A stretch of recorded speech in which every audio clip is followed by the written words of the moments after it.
What's up, guys? How's it going? How you guys doing? Saying my internet's not good. God. Cheers. It's a bad internet. I'm on the road. Hopefully it stops messing around. I don't know. How you guys doing? Let me get up here real quick. Chat. Comments. God. What's up? 8 people. What's good? How's the stream quality? Let me know. Trying to work with what I got. You like the intro? You like that? That's tight. Welcome, guys. You're new to the channel, or not new to the channel, but new to this segment. This is Crypto and Coffee. I do it every Sunday, 9 a.m. Pacific Standard Time. I also do a stream in the middle of the week on Wednesdays at 5 p.m. Pacific Standard Time, and that's a crypto kickback. Guys, if you're new, pretty easy going here.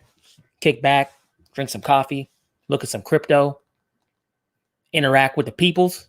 I'm the people's champ. What's up? 7 people. What's good? How is the stream quality? How is it? Blind Dave, another day in paradise. Happy 4th. You as well, guys. Happy 4th of July if you're in America. If not, whatever. Happy 4th. Whatever. It's all good. Freedom's good, right? I think. Blind Dave, I couldn't locate that video of you on Digiverse, but I finally found it. I'm going to listen to it later today, man. That's tight. For real. Cheers. It's not Coca-Cola. It's coffee, guys. 11 people. What's up? My hair's all crazy, man. Damn. But yeah, we're gonna have Cryptocito come visit and join us. We're just chop it up, talk about stuff. Around about an hour from now, so about 10 a.m. Pacific Standard Time. He's gonna hop on. We're gonna talk about it. How you guys doing? Sup, Dub? Happy Decentralized Finances Day. Is that a thing? Is that real? That's crazy. My GTA Online character is ranked over 400. Let me know when he gets over 9,000. Power level over 9,000, man. Studies show, research proves, and experts agree Grand Theft Auto 5 is the greatest game ever made. When Bitcoin is stuck at 33, it's time to get serious. Time is on our side. I like that. 14 people was good. We're going to give people some time to filter in here. Then we're going to, start doing this same old. Chop it up. I like the scenery better, guys. And someone told me that this is not like snow skis. These are water skis. Do I look like a guy who knows how to ski? No. I just know how to be on the internet. As time gone on, guys, I just stayed on the internet. I ain't go outside no more. I see it. I should go. What's up? 14 people. What's good? Let me share my screen real quick. Oh, shoot. Should have did that before. I was all psyched about how do you guys like the intro? Is that cool? You like that? I like it a lot. Share my screen. And while I have you guys, I'm going to show you real quick. Come follow me. Twitter, Dubdigital with 2 U's. Because after the stream, guys, I like to make it usable and digestible. Because we talk about it. It's about a 2-hour stream. People don't listen to this for 2 hours. But I can give them timestamps so they can come back, review. They forgot something. Kind of use it as a resource. So it's just not this long old monologue. So come follow me, Dubdigital 2 U's. I tweet it out. I also do every video I do, make announcements as to when I'm going online and live streaming, so on and so forth. Also, while I'm streaming, make sure to come sub to my channel. I'm a YouTube channel, guys. I'm streaming on YouTube. Come follow me. Come sub. Do all that good stuff. And then lastly, odyssey.com in case YouTube kicks me off, whatever. All my videos backed up on the blockchain. You can actually download them, which is kind of tight. And if you don't like ads or whatever, I get it. So you can come here. You get paid an LBC for watching me. I get paid an LBC for you watching me. And then I can't be censored on this thing. So, this is a contingency plan, but make sure to come follow me here too. I appreciate it, guys. I appreciate it. 13 people. It's good. Let me jump back up on here. Dad Master, yo. Hey, how was that? How was shopping with the lady last week? Or was that Wednesday? How was that? Did you survive? He survived, guys. What's up, Wolfpack? Not much. Be humble. I see you grinding out there. I see you writing questions and stuff. I like it. Continually strive for greatness. 14 people. Hey, Dub. Sunglasses. Cool, cool. Gonna fix me some Java. Looking forward to the collaboration. Should be cool, man. This is the first time I did like a live stream collab. Hopefully my internet don't suck on me. My internet be sucking. My hairline be sucking too, man. Dang. You guys ever like wake up with a hairline that's like crap and a half? Oh no, it's getting worse. Whatever. I pull it down, guys. I pull it down. Pull it down. I would do the beanie thing, but then my hair gets all crazy for the rest of the day. Curly hair problems, man. Tony, you hungover? I like it. I bet you don't like it though. See, man, that's why you got to go date a nurse or something. They got those IVs. They hit you with the IV. 16 people. What's good? Happy 4th of July, Doug. I can't complain, man. I'm just sitting here. My bags are bleeding. But I like the freedom. That's what, guys, crypto's all about. You know, decentralized money for the world, for the people. 4th of July. You up to date with Dragon Ball Super episodes? No, man. No. I'm starting to get like old, you know, like where I'm like, no, I like my episodes. I'm sitting there like, I like Frieza. I like Cell. I get it, man. Start yelling at kids saying, get off my grass. Dang. 30 going on 70. What's up? 17 people. What's good? Yeah, guys, just so you know, if you're filtering in here, oh, the homeboy himself, Cryptocito. Hey, what's up? He's going to be jumping on pretty soon here, probably in about 50 minutes or so, and we're just going to chop it up. You guys could ask questions. We could talk about Cosmos. I'm guessing he's got the scoop on Cosmos, so we could talk whatever. You know, this is the first time I'm doing something like this, so should be good. So much news on institutional interest in DeFi. Yeah, man. I mean, come on, guys. Like, let's not just talk about like how we feel. Let's talk about truths, right? Not subjective truths, real truths. Does Wall Street like or not like yield? Do they like making money? If so, I mean, wouldn't they like something that pays them a lot of interest, like yield? Yeah, DeFi does that. Wall Street's looking at it, want to get in, trying to find the best avenue and the most compliant avenue. Look at my video on EOS, the bullish.com conspiracy or something like that.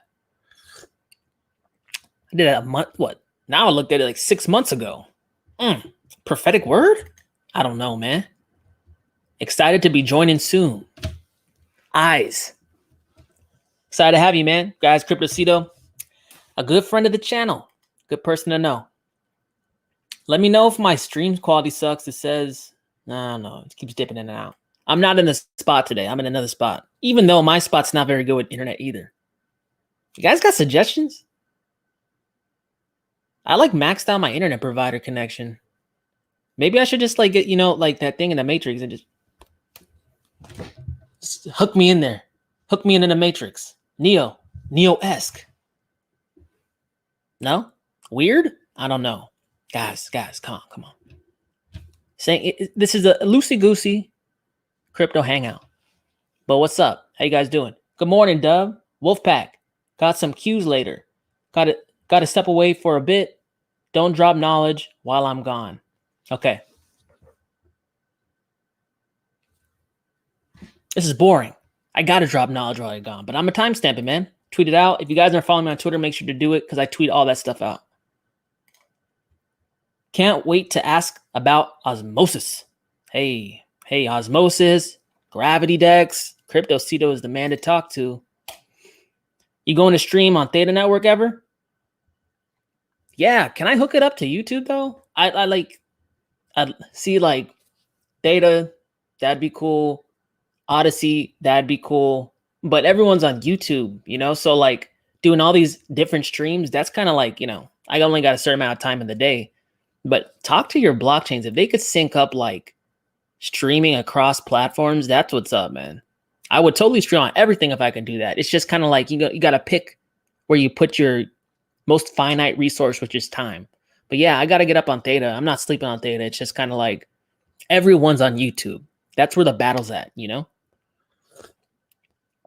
I'm trying to be a crypto evangelist, y'all. 19 people. Damn. Internet's like that? What is going on? Is my internet suck, guys?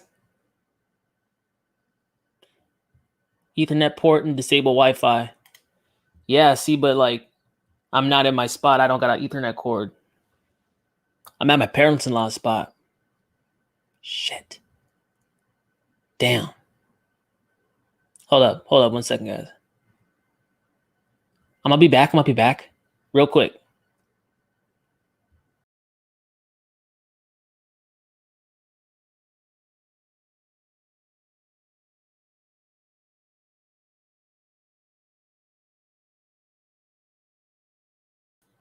Okay, I'm back. Is it better? No? Yes? Let me know. Please. Please, guys. So I'm gonna just type in the comments if my stream's better now. I'm trying the best I can, guys. I brought the green screen with me today. I never bring the green screen with me. 21 people, what's good? I'm good? Okay, so maybe I just gotta do that periodically. If you guys could keep up with that. I'm trying to, do what I can, man. Until I can get that matrix plugin right into my scalp, just a little zzz. You think I could do that myself, right? A little zzz. Hook it in there, just throw the Ethernet cord in there. I think I'm onto something. 21 people, what's good? Good. Okay, good. I like being good. Okay, guys. We're just gonna do the same old. I'm just gonna go over some stuff. And then we're gonna get into it with Cryptocito a little later, about 20 minutes or so. But let me reshare my screen, my bad. Let's see. Share screen. Yes, I want to share my screen.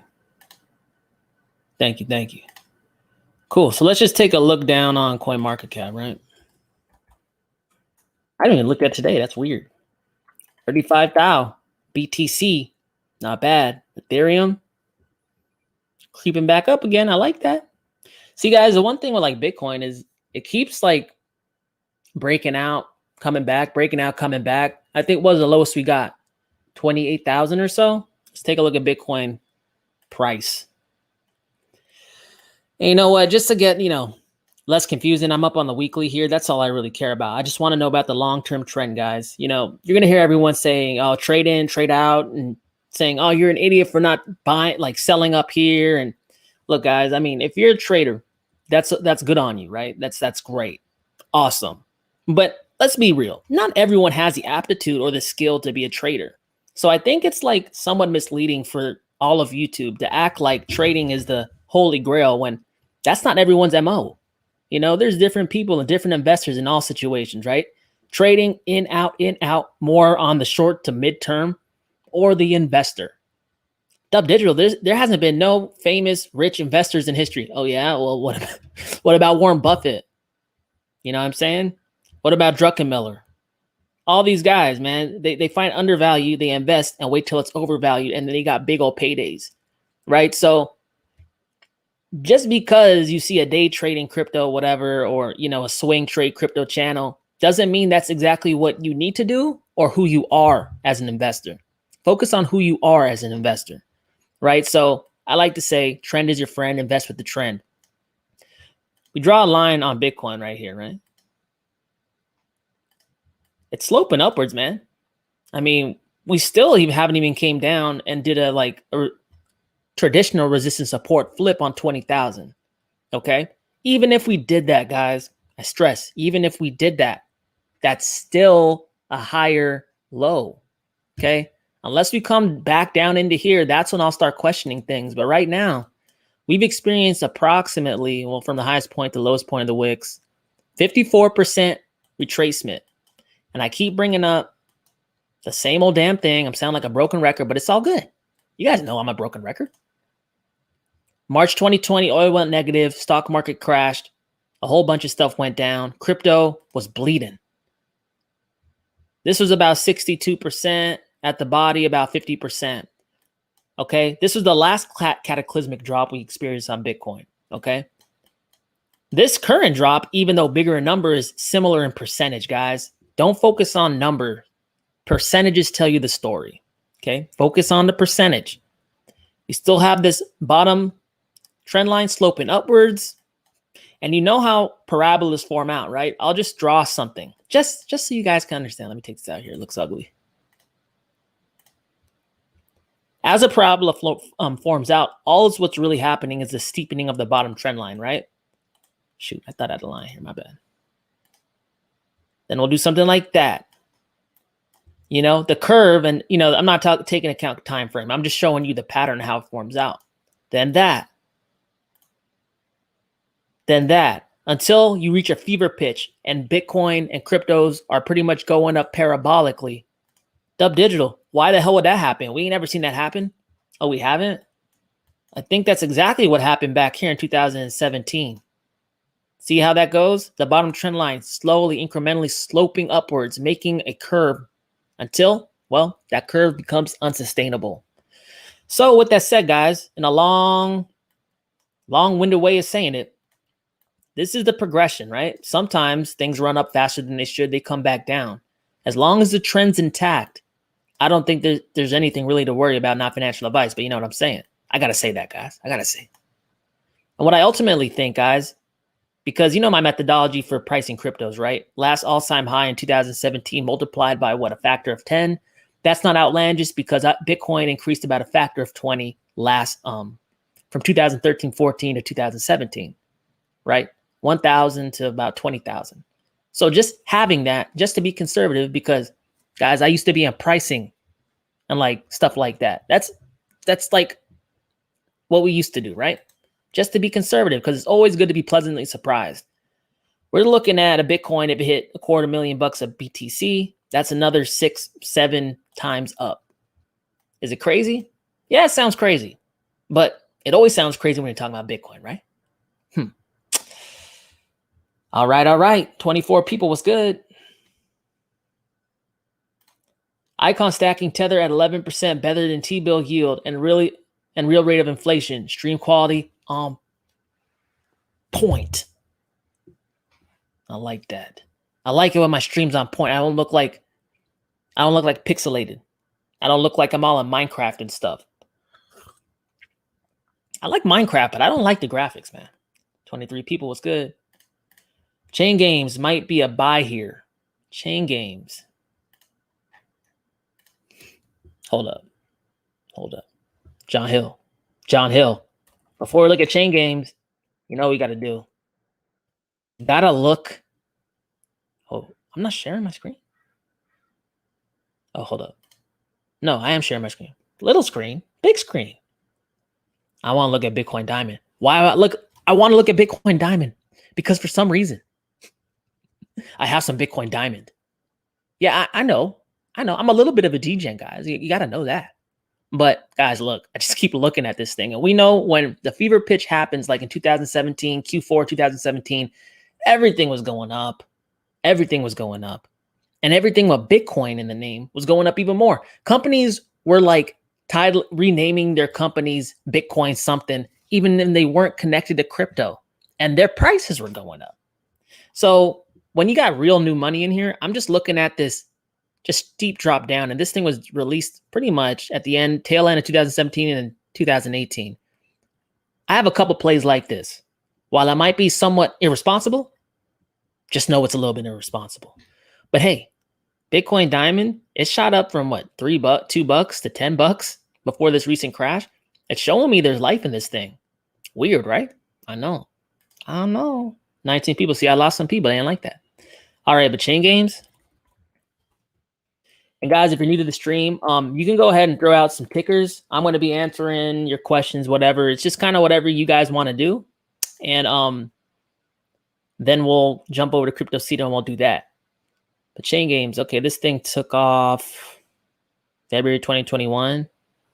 Came back down about 10 cents. And at the highest point, hit almost $1. Wow. So that was a 10x. I mean, this thing has impulses sporadically, like Bitcoin Diamond. To be honest, what's it about? Okay, it's not talking about it. Oh, the chain token claims to be the primary medium of exchange used for all entry fees and contest payouts on Chain Games network. Let's check it out. 19 people. What's good? Checking my browser. You gotta check my browser for battle, win, earn live esports contest. Oh, cool. You buy tokens, you sign up, battle and win. So basically, it's like not a betting per se, esports betting per se, but it's like a utility token, as you win on the platform, you get compensated for winning. Hey, esports, everyone's tripping on it, everyone's sleeping on it, but that stuff is building in Asia. Korea's damn near like esports is bigger than sports. Hey, just look at Riot Games. I applied to them a couple years ago. Riot Games, League of Legends, one of the biggest video games in the world.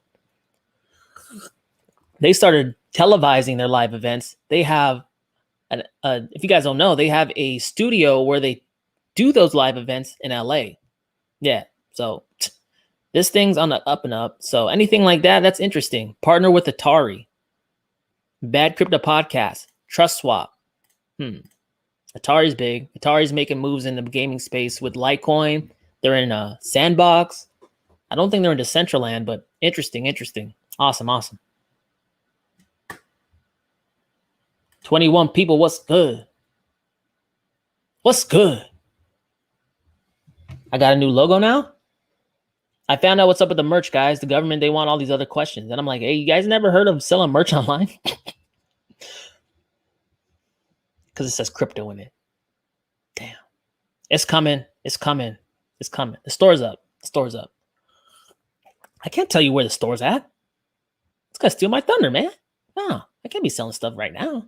But it's on the way. I got about 4 or 5 designs, some coffee mugs, stickers. Gonna make leggings. People go do squats and shit. 19 people. What's good? Nah, I haven't done the leggings yet. It's hard to design pants, man. Bends around the leg. I'm like, what the hell? Nah, can't be doing that right now. Maybe one day. It's like live NFT art, DGB. Hey, how'd you guys like that interview I did with Josiah Spackman? Chief Fun Officer. Hey, nice guy, great guy. We had a great conversation and we talked a lot of interesting points on DGB. Make sure to check it out. And I'm also having a DGB update coming tomorrow. So I'm trying to reformat some of the content I'm doing on the channel, guys, because I do notice that I have like, what do you call it? Holes in the coverage, right? So I'm going to try to do like a video where I cover 2 new altcoins we haven't talked about before each week. I'm going to try to do 2 community coin updates for the communities that got me to where I'm at. I still want to reward you guys for sticking with me. Then I'm doing the streams, and once in a while, I'll try to stick in like an interview and stuff. But reach out to your chains, guys, and let them know that I'm interested in doing like, interviews with them if they want some pub like that. So like I already got Digibyte. I hit EOS up somewhat. Yeah, just let them know. I'm open.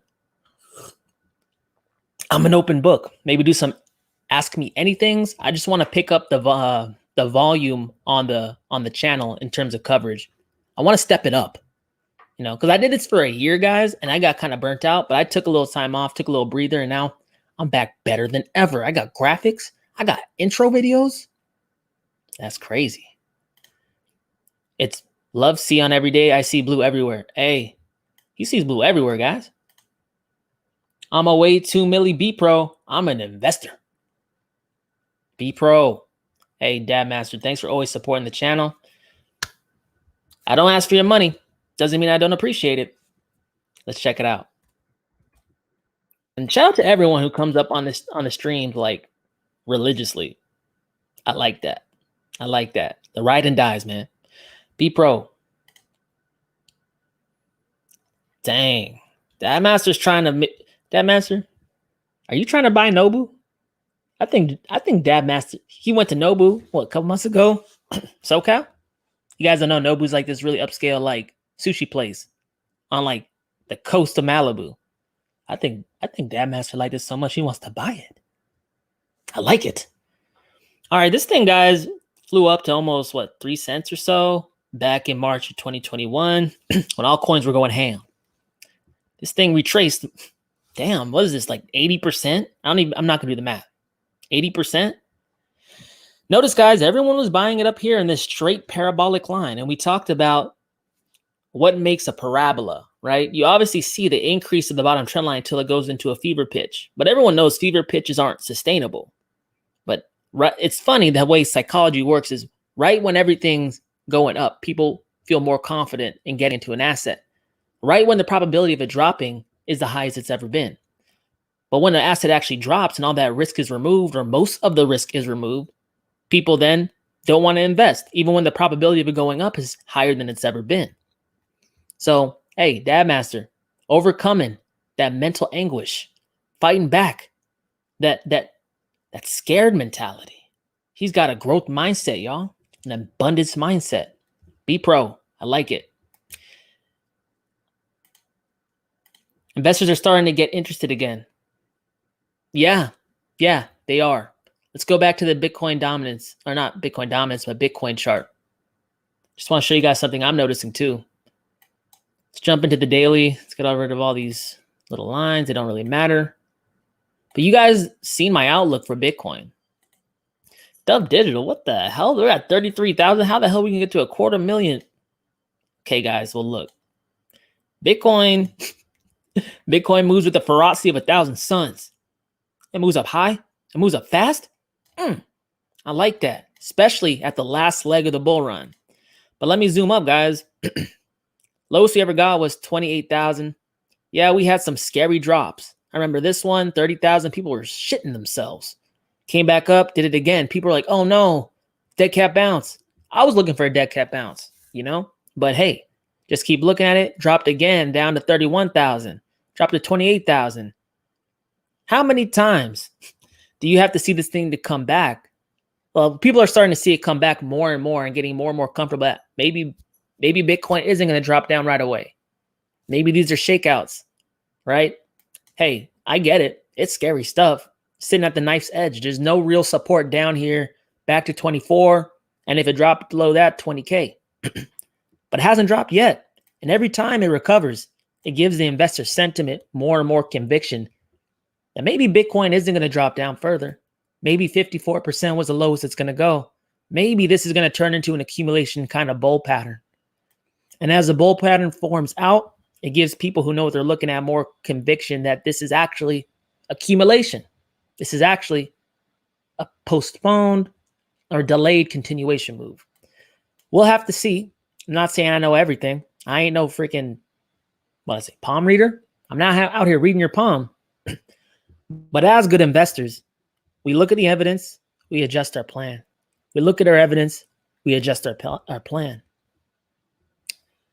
23 people, what's good? Oh, my stream's sucking again, huh? Damn. All right, 1 second. I'm going to do that thing again.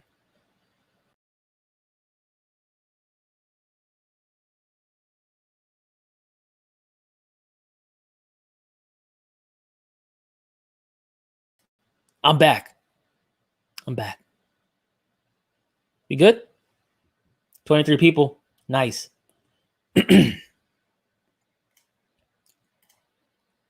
Solana, $100 by August 31st. Wow. All right. Well, I got to see that. What the hell? I'm tripping. Let me share my screen again. Sorry, guys. I'm not at the typical spot, so I don't have an Ethernet cable. So I got to deal with it. Once in a while, I might just jump back off, and jump on. Seems to make my internet connection better for the time being. My bad. Hopefully it doesn't do when Cryptocito comes on. But Solana, let's check it out.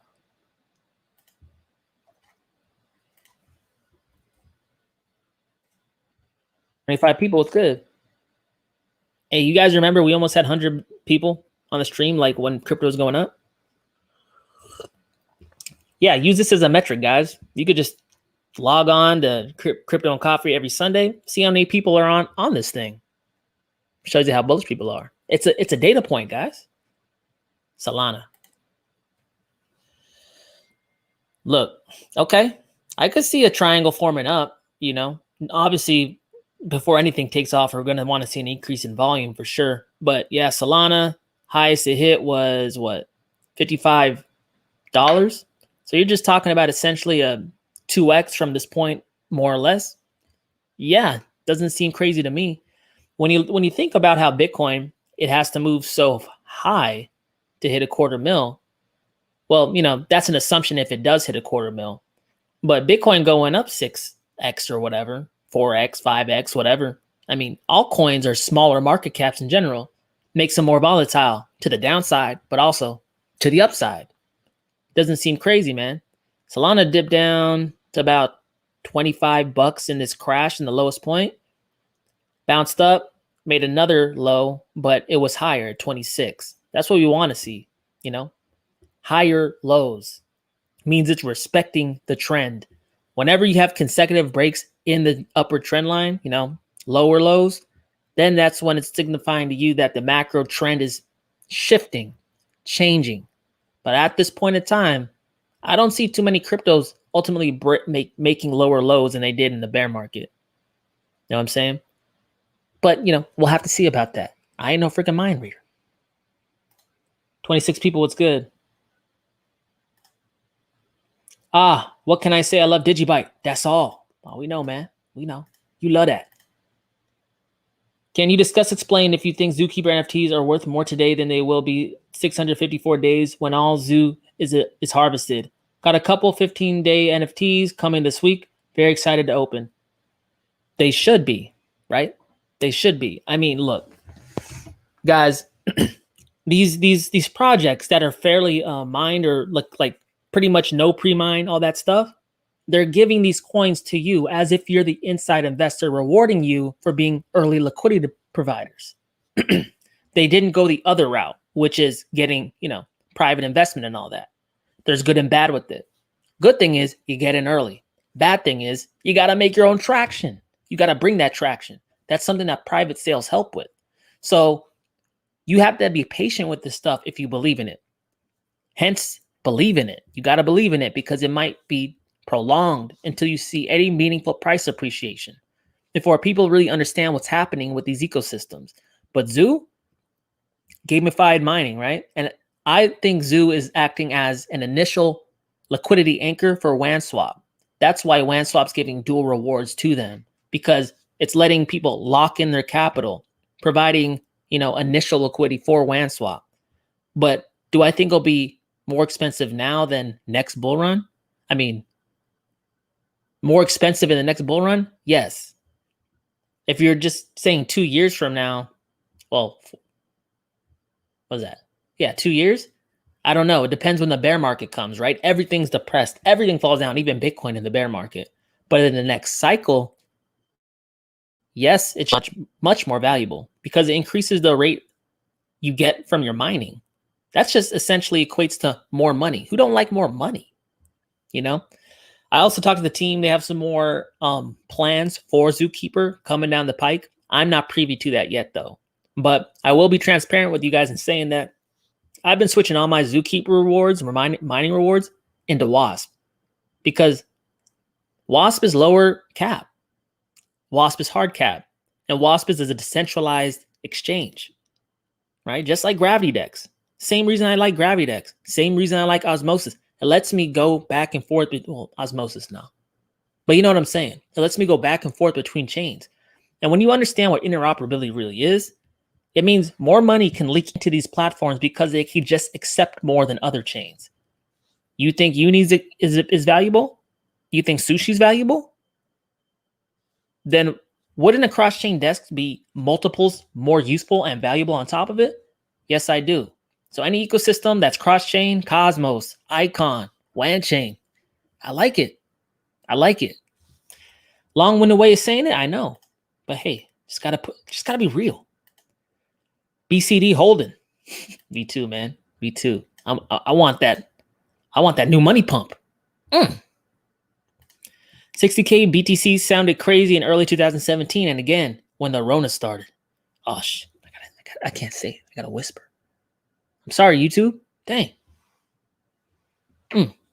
But yeah, guys, just so you know, I got into Bitcoin at $100. Did I go ham? No. It was just a thing. It was just a thing, you know. I didn't care if I saw that money ever again.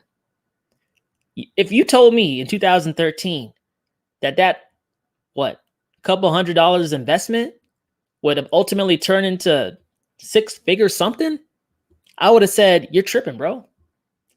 But sometimes reality is crazier than fiction. Or nonfiction. I don't know.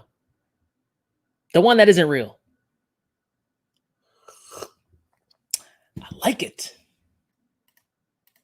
26 people was good.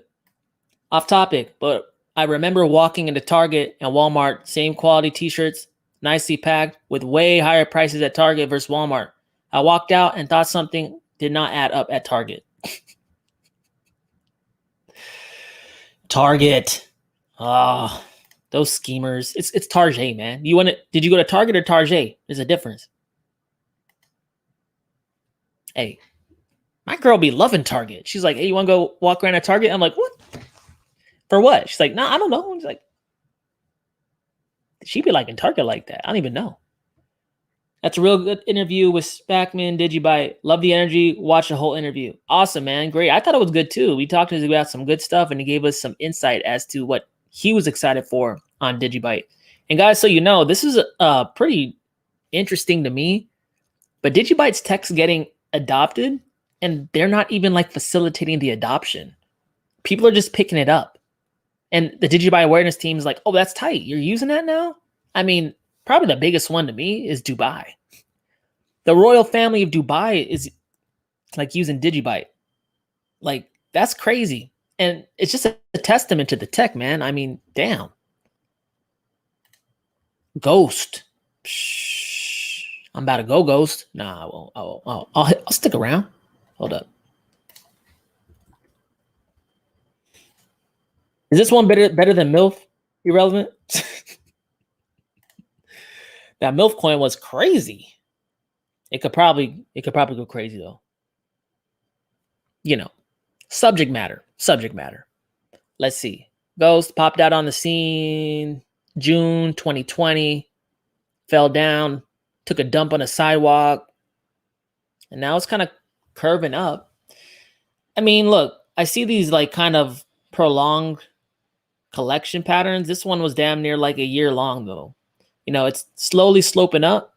I think once it hits like $1.10 or 20, that's when you'll start to see bigger impulses. But right now it's kind of a slow climber. Let's see what it is.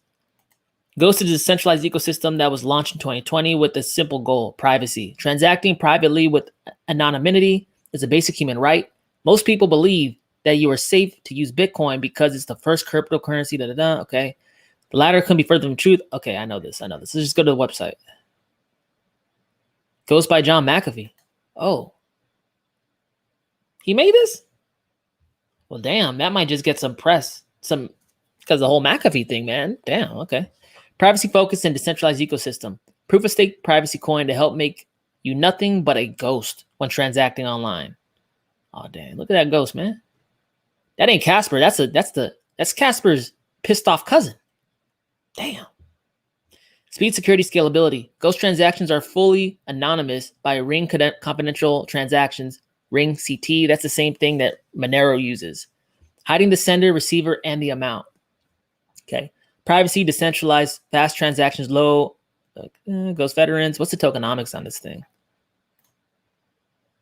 Total supply, 16 mil. Max supply, 55 mil. So double the amount of Bitcoin.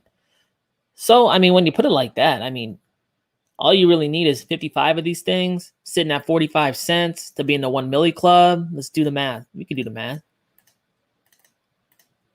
For $25, guys, that's like a gas tank fill up. Not even. In California, that's like half of one. Whatever, you know? You can be in the 1 million club on Ghost.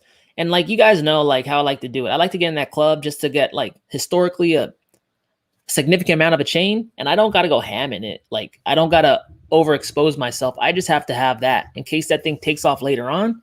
I got a nice bag on it. I mean, look, Bitcoin at $100, it would have cost just over 20,000. No, 20,000. $2,000 to be in the 1 million club for Bitcoin 2013. Time elapses, inflation does its thing. Now, bang. How much does it cost now? It's 33,000, right? Let's say 34 was the last thing I saw. So, comparison, 2013, 21 Bitcoin cost about $2,000. Fast forward to today, it's about $700,000. That could have bought you a house, guys. Life-changing gains. I do want to start Nobu, Puerto Rico. Hey, I like that. That's thinking big, guys. We just needed regrouping, reorganization in our crypto portfolios. DGB. My strategy has always been find good projects and buy when others are selling. Dollar cost average. Dad Master. Dude, you're supporting the channel, man. And thanks for everyone who gives, provides the monies, man. Like, it helps me run the channel, cover the cost. Also have some affiliate links, the thing below. You guys have seen that now. I'm doing that in all of my videos. Just if you guys need a hardware wallet, some crypto services in there too. Portion of it comes back to help me support and maintain the channel so I can keep bringing dope videos and trying to step it up. Ontology has a good looking chart. Tokenomics fundamentals are solid, created by on-chain. And you can get 16 to 17% interest if you stake it on Exodus. Any chance of a video for this hidden gem? Yeah. So like, again, I'm going to be doing a video once a week where I cover 2 new cryptos. And that way I could it's not going to be like so in depth. It's just going to be covering like not the price and stuff. It's just covering the fundamentals behind it. So you guys can like do some more digging. I could bring more awareness to coins that I don't typically talk about. The in-depth videos will be reserved for like the chains that I know there's a demand for on my channel, like the Bitcoin Cash, like the Digibytes, like the H bars, like so on and so forth. That's not all of them. I'm just naming off the top of my head. But yeah, I can do that. I'm just trying to find a format that doesn't stray too far from what made me catch traction, but also like fills in some of the holes I have. Takes too long. The world is interesting in crypto. It's not going away. Everyone is crypto minded and are ready to be part of crypto world. Hey, be humble. $20, man. Holy smokes. Thank you, guys. I appreciate that so much. Mad respect to Dub and the pack. I'm bullish crypto. You can't change your destination overnight, but you could change your direction overnight. Appreciate everyone's hustle. Yeah, guys. Hey, be humble. I'm glad that you looked into Jim Rohn. Jim Rohn changed my life, guys. Like, before I started this crypto channel, I was working in, I used to work in aviation, defense, space, stuff like that. Like, I did supply chain management, and I would negotiate some of these contracts we had with NASA, with DOD and stuff, with subcontractors and whatever. But my heart's always been crypto, and I did so much reading and self-education on the drive to work. I mean, one of my commutes is 2 hours each way at work, listen to crypto, come back. And there's some people I really suggest if you guys are trying to change your life, and it starts inside, then it reflects out, right? Jim Rohn, James Rickards. I like Greg Manarino's channel, Uneducated Economist, Millionaire Next Door, great book. Rich Dad, Poor Dad, Cash Flow Quadrant, all that stuff, man. Like, if you guys are trying to make a meaningful change in your life, those are some good resources. And I'm glad you started looking at those, Be Humble. Awesome. Thank you for the support in the channel. Jim Rohn. Yep. Red wine makes me feel so fine. Keep me working all of the time. Red wine. Know that song, guys? I got golden pipes, man. They're just not golden right now.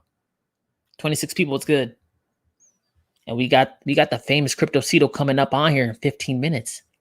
Hey, check. Oh, I can't say that word. Token. Don't buy it, just laugh. What? Can't say it. I'm scared. They be silencing me, guys. 28 people, what's good? What is it? He didn't kill himself. He's hiding on the moon, and we're going to find him and raise awareness on the way. He might be. He might be. You laugh now, guys. Oh, you can't see it.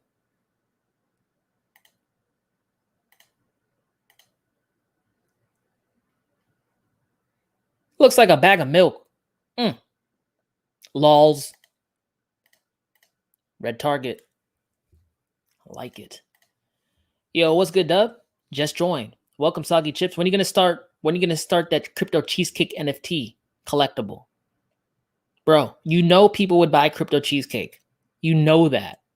The first NFT thing that took off in Ethereum was crypto kitties. And damn near broke Ethereum. Crypto cheesecake, man. That's a great idea. UMB lower than what we checked last time. Still at 20 cents. Umbrella?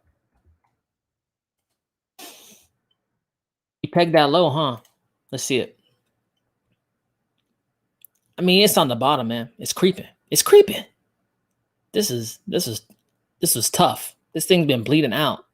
This might be a prolonged kind of, if it comes back. I'm assuming it will come back, right? But like, it's a prolonged kind of bull thing. This might take a while to come out, but like, hey, they're giving big percentages on staking, right? Like last time you told me 140%. This might be one of those things that's not for this bull run. You know, it's for next bull run. This is like the fat, like, I don't know, the fat. Cheers. Hold up, guys. Hold up. 33 people. I like it. I like it. Hold up. I got to talk to you guys. Come in. Come on. Come on. Come in. Cheers to the bag holders, to the diamond hands. I got a feeling, all this bearishness, it's kind of like people are getting over it, you know? I like it. I like being surrounded by wolves. I like being surrounded by bulls.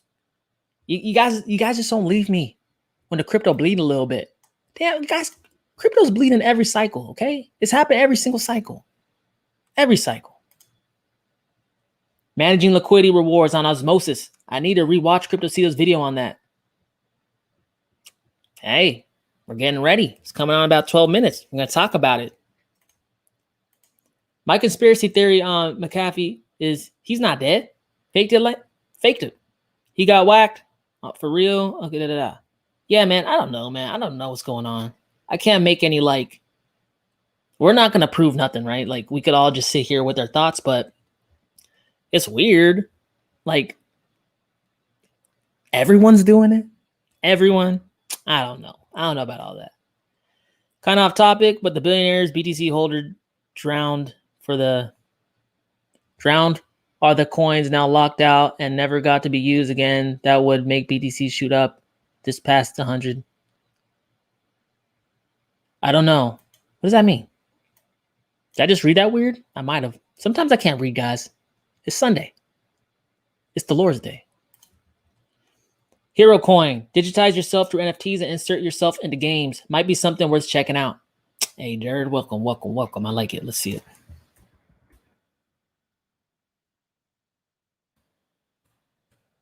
Tyler Hero Coin.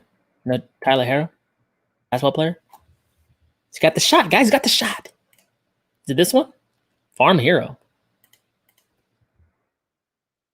Hero Coin. Play. Ticker play?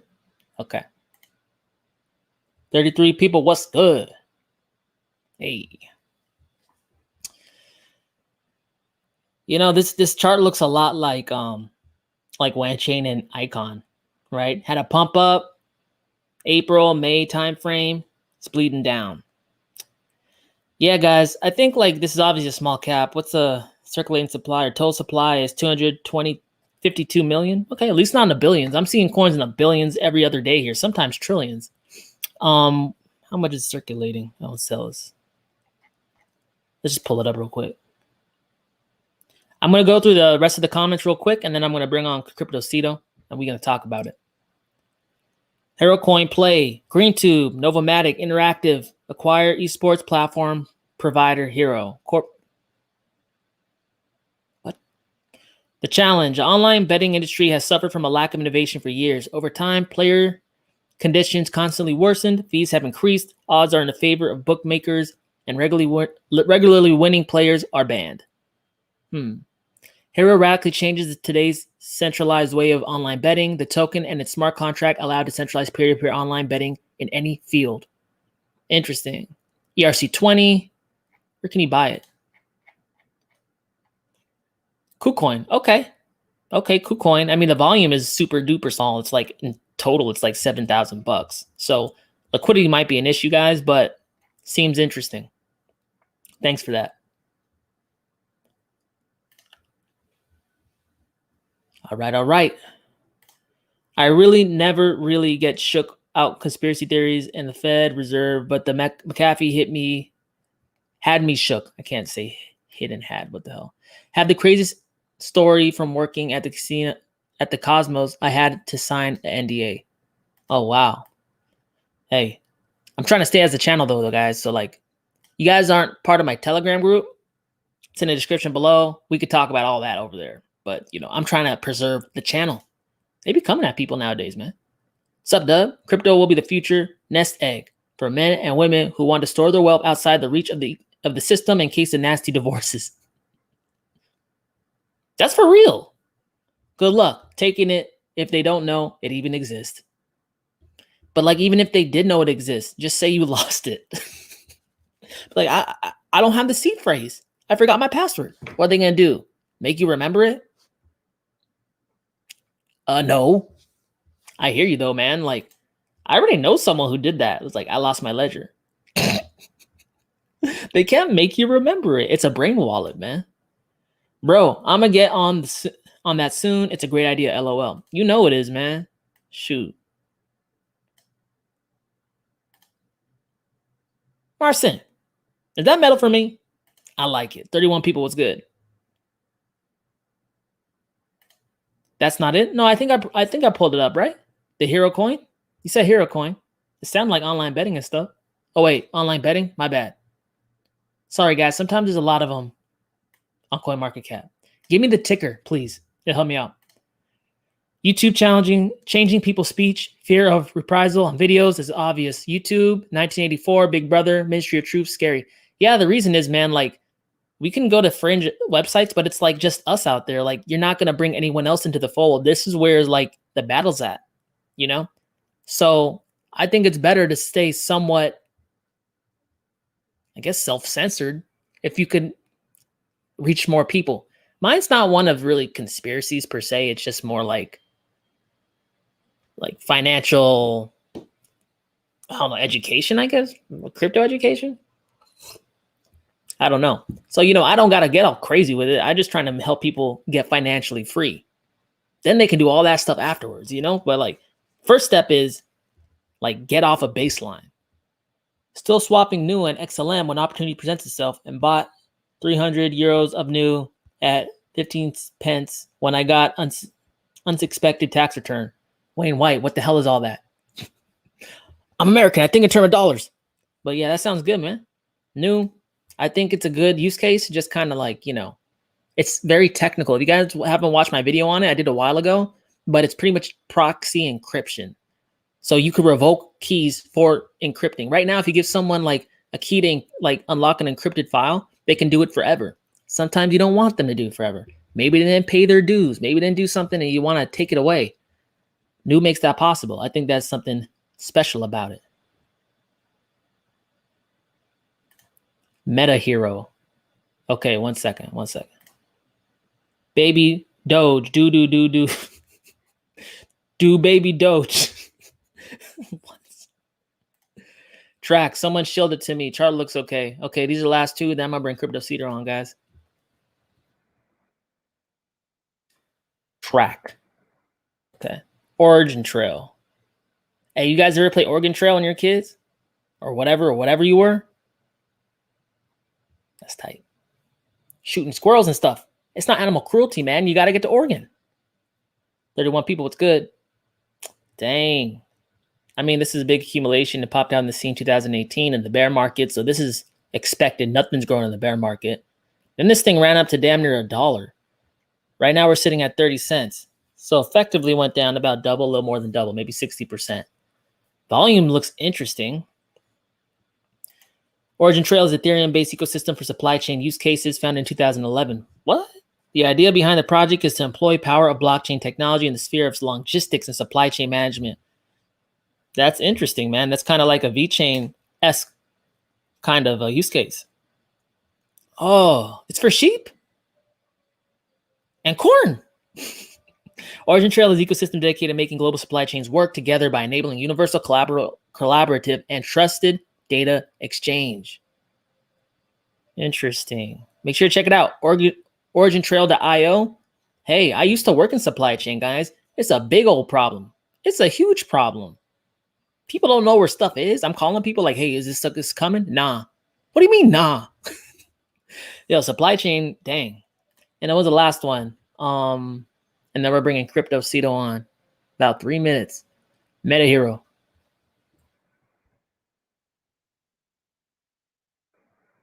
Meta Hero. Oh, it's not on here, man. My bad. My bad, my bad. I'm sorry, dude.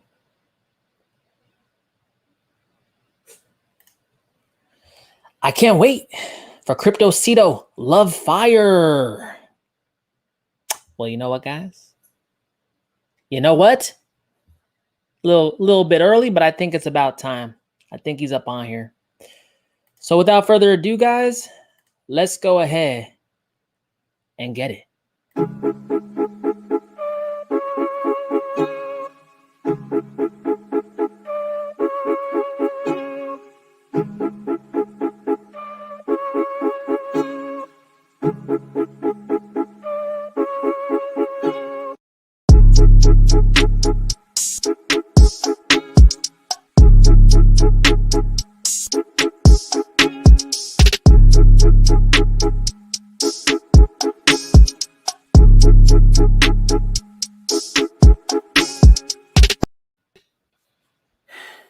What's up, man? Here we go, man. What's up? How are you doing? Hey, welcome. Thanks for being on the channel once again. Always good to have you. Yeah, man. This time in a live stream, man. That's really exciting, and love those things. Collaborating with like-minded people. Yeah, man. Hey, first time I did it, and sorry if the internet connection. You know, I'm on the road right now, but actually, dang, it's kind of works perfect for me. Okay, good. My thing is all messed up. Give me 1 second. All right, we're good. But cool, man. So how's everything been? Yeah, everything's good, man. I'm here in Lisbon, in Portugal. Everything is great here. We even have crypto meetups now every Friday, so it's cool to be on physical meetups and meet people there. You know. So yeah, everything's good, man. I think right now. Actually, I was surprised, you know, usually we have those Sunday dumps that on Sundays we crash 10, 15% or whatever, those nasty things. Mm-hmm. Today we're pumping. So interesting times. I don't know, maybe we've seen the worst and preparing for another DeFi summer 2.0. So I think that's at least what I think we're heading towards. Yeah, you know, like, I'm not going to lie. I'm not proud. You know, I was drinking some vodka, sleeping on the couch, you know, tripping a little bit. But, you know, like it guys, just so you know, like it affects everyone similarly. You know, that's why people say that trading is like trading and investing is very much psychological, because like what you're feeling is probably what everyone's feeling. And it's not really easy for anyone. It's just that you've been through it before, and you kind of, if you're aware and you know what's happening, you can say like, oh, wait, hold on. I'm getting that feeling again. And I think that's how I knew, like, this is one of the, like, this might be mid-cycle or whatever, because it was scary. I mean, how did you feel about it? Yeah, I mean, of course, it's never nice if you're, you know, full-time in this industry, you dedicate your entire free spare time to research all those things and try to connect with people. And then you have those nasty drops, you know, where everything goes down 40, 50, 60%. And you lose all that paper gains that you made before, right? It's never nice, of course. But I think that's what we sign up for. I mean, crypto is and has always been and probably is going to be for the next 10 years an extremely volatile industry. And that means that, you know, we can go up, very quick, but whatever comes up really quick also comes back down. So that's what we've seen. There were so many red flags. End of April, beginning of May, when this whole meme coin mania was at the peak. Like, this was one of the biggest red flags. But if you're in that industry, and you're exposed to it every day, like it's really hard to time it, right? To time exits and re-entries. So what I do, and I think you're very similar like me, is just huddle through and keep learning, keep researching, refining the strategy here. But I think if you try to chase if you try to chase pumps and dumps, right, and then you end up selling the bottom, and then you have to buy back higher, I think that's where you get really wrecked, right? So you should always do the exact opposite to what your emotions tell you, what your instinct tells you, I think. At least that's been working for me now for 1.5 years. And like I said earlier, man, I've been through this in 2017 on steroids. I was super emotionally attached to the whole game, and I think I've done everything wrong that you could possibly do wrong, back then. So yeah. I got rag pulled, exit scammed, lost my keys, had it on exchange that got exit scammed or shut down, sent funds to the wrong address. If you've done all of that, I think then you're kind of like numb to these short-term fluctuations. So yeah, and it makes you respect crypto. Like, it is True. Easy. It's not fail-proof yet. It's going to be, but like, we're not there yet. And when it is, the upside and profit potential is going to be minimal. The profit potential when it's the most risky is the greatest, right? So like, I remember back 2013, there wasn't even really a good wallet. Like, you had to encrypt a file on a CD and all this stuff. And it was like, dang, but Bitcoin back then was $100. Like, it was rewarding you for taking that risk. So if you guys are navigating crypto and you're thinking like, oh, like, this stuff is sketchy, risky, it's hard. Yeah, it is hard. And the market's rewarding people who can navigate this challenging landscape. So that's a good point you brought up about like doing everything wrong. And I think that's not talked about enough on YouTube. Like, everyone who's been in the space for a long time has taken the lumps. Yeah, it's true, man. And like you said, the earlier you get involved in something, right? For example, just think about 1 year back, right, from today. That was the time when we had this DeFi summer, right? DeFi was just boiling up at the time. So Uniswap, Compound, Synthetics, right? These protocols or Aave even, right? That evolved as now the DeFi blue chips. Back then, it was so new that people were literally making a fortune by liquidity or yield farming and liquidity provision, right?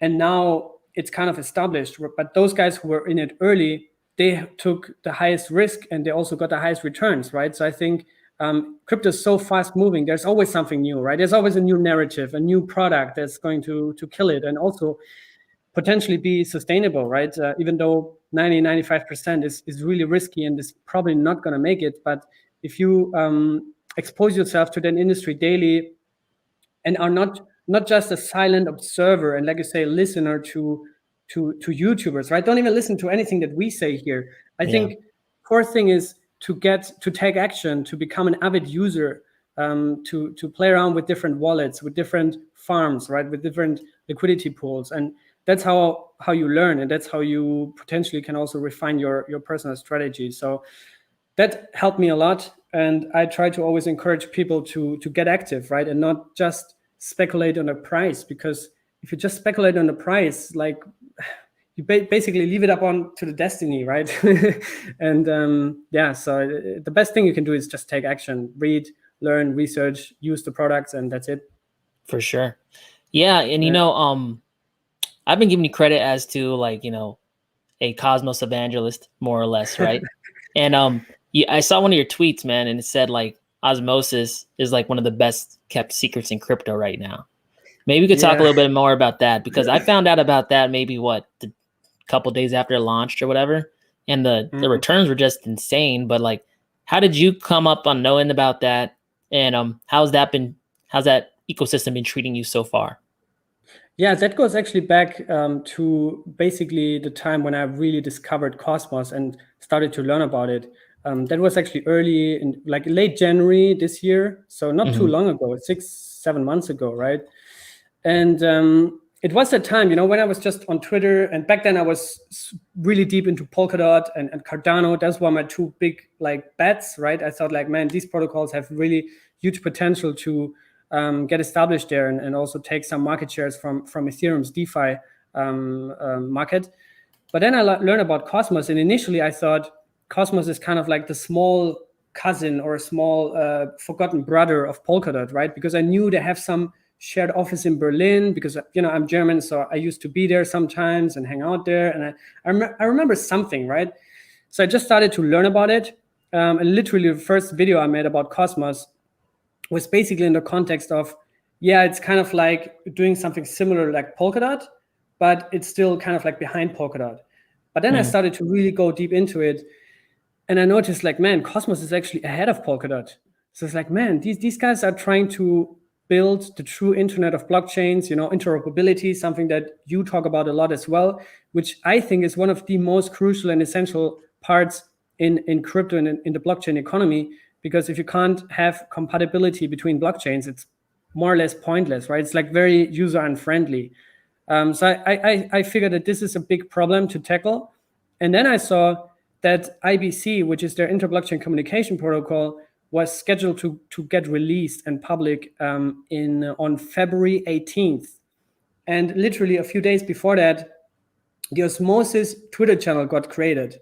And the first tweet was something is brewing or something like that, right? And then they were saying it's always good to keep your Atom in self-custody, right? So withdraw them from an exchange, keep them in self-custody, maybe something is coming, right? So that was the first time where where I heard about Osmosis.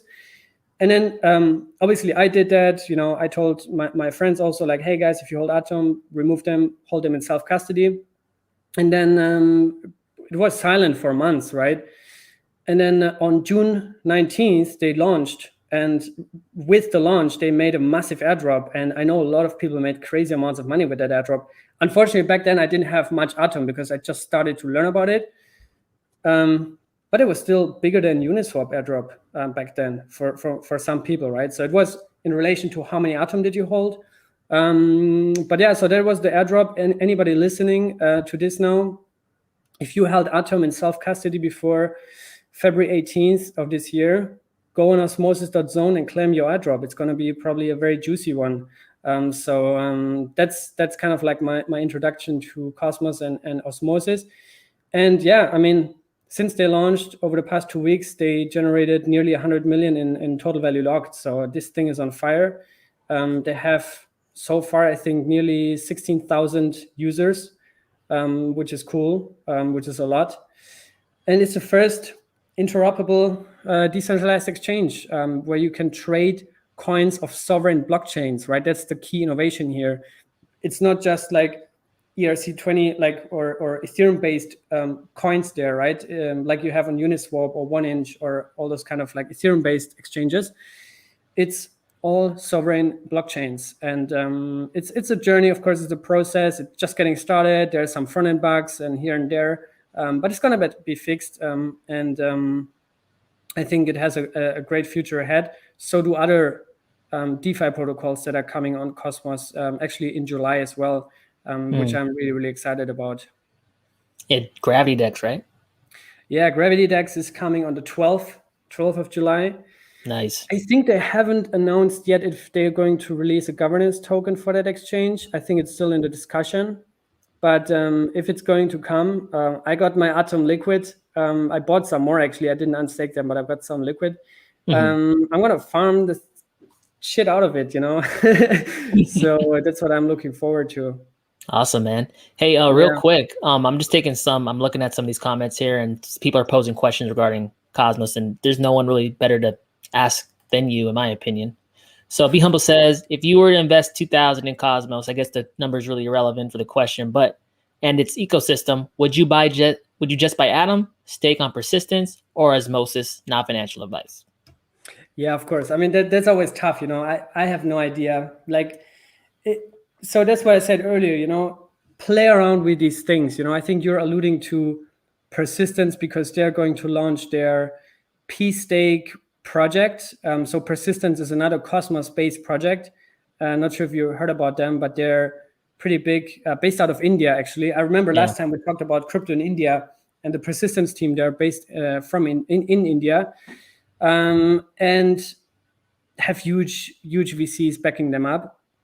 So they developed a side project called P-Stake, which basically liquidates staked assets, right, such as Atom. So Atom is one of the first ones, because they're built on a Cosmos SDK. They got funding from the Interchain Foundation, also from Tendermint. And so I think what he's alluding to is that you can, from July 10th, you can stake your Atom through persistence, and then you can still earn staking rewards, but those coins are not locked, right? Because right now, if you stake on Kepler or whatever on the Cosmos Hub, it's locked. You can't move it, right? You can use it in governance, you can vote with it, but you can't generate additional yield, right? So if you do it through persistence, you will be able to generate additional yield, and it's not going to be even only on Cosmos, but it's actually going to be on Ethereum. So they have a bridge to Ethereum, and then it's an ERC20, kind of like staking representation of that staked Atom, which earns yield. And then plus you can probably provide liquidity or apply other yield strategies to earn additional yield on top of that, right? Which is next level. It's crazy.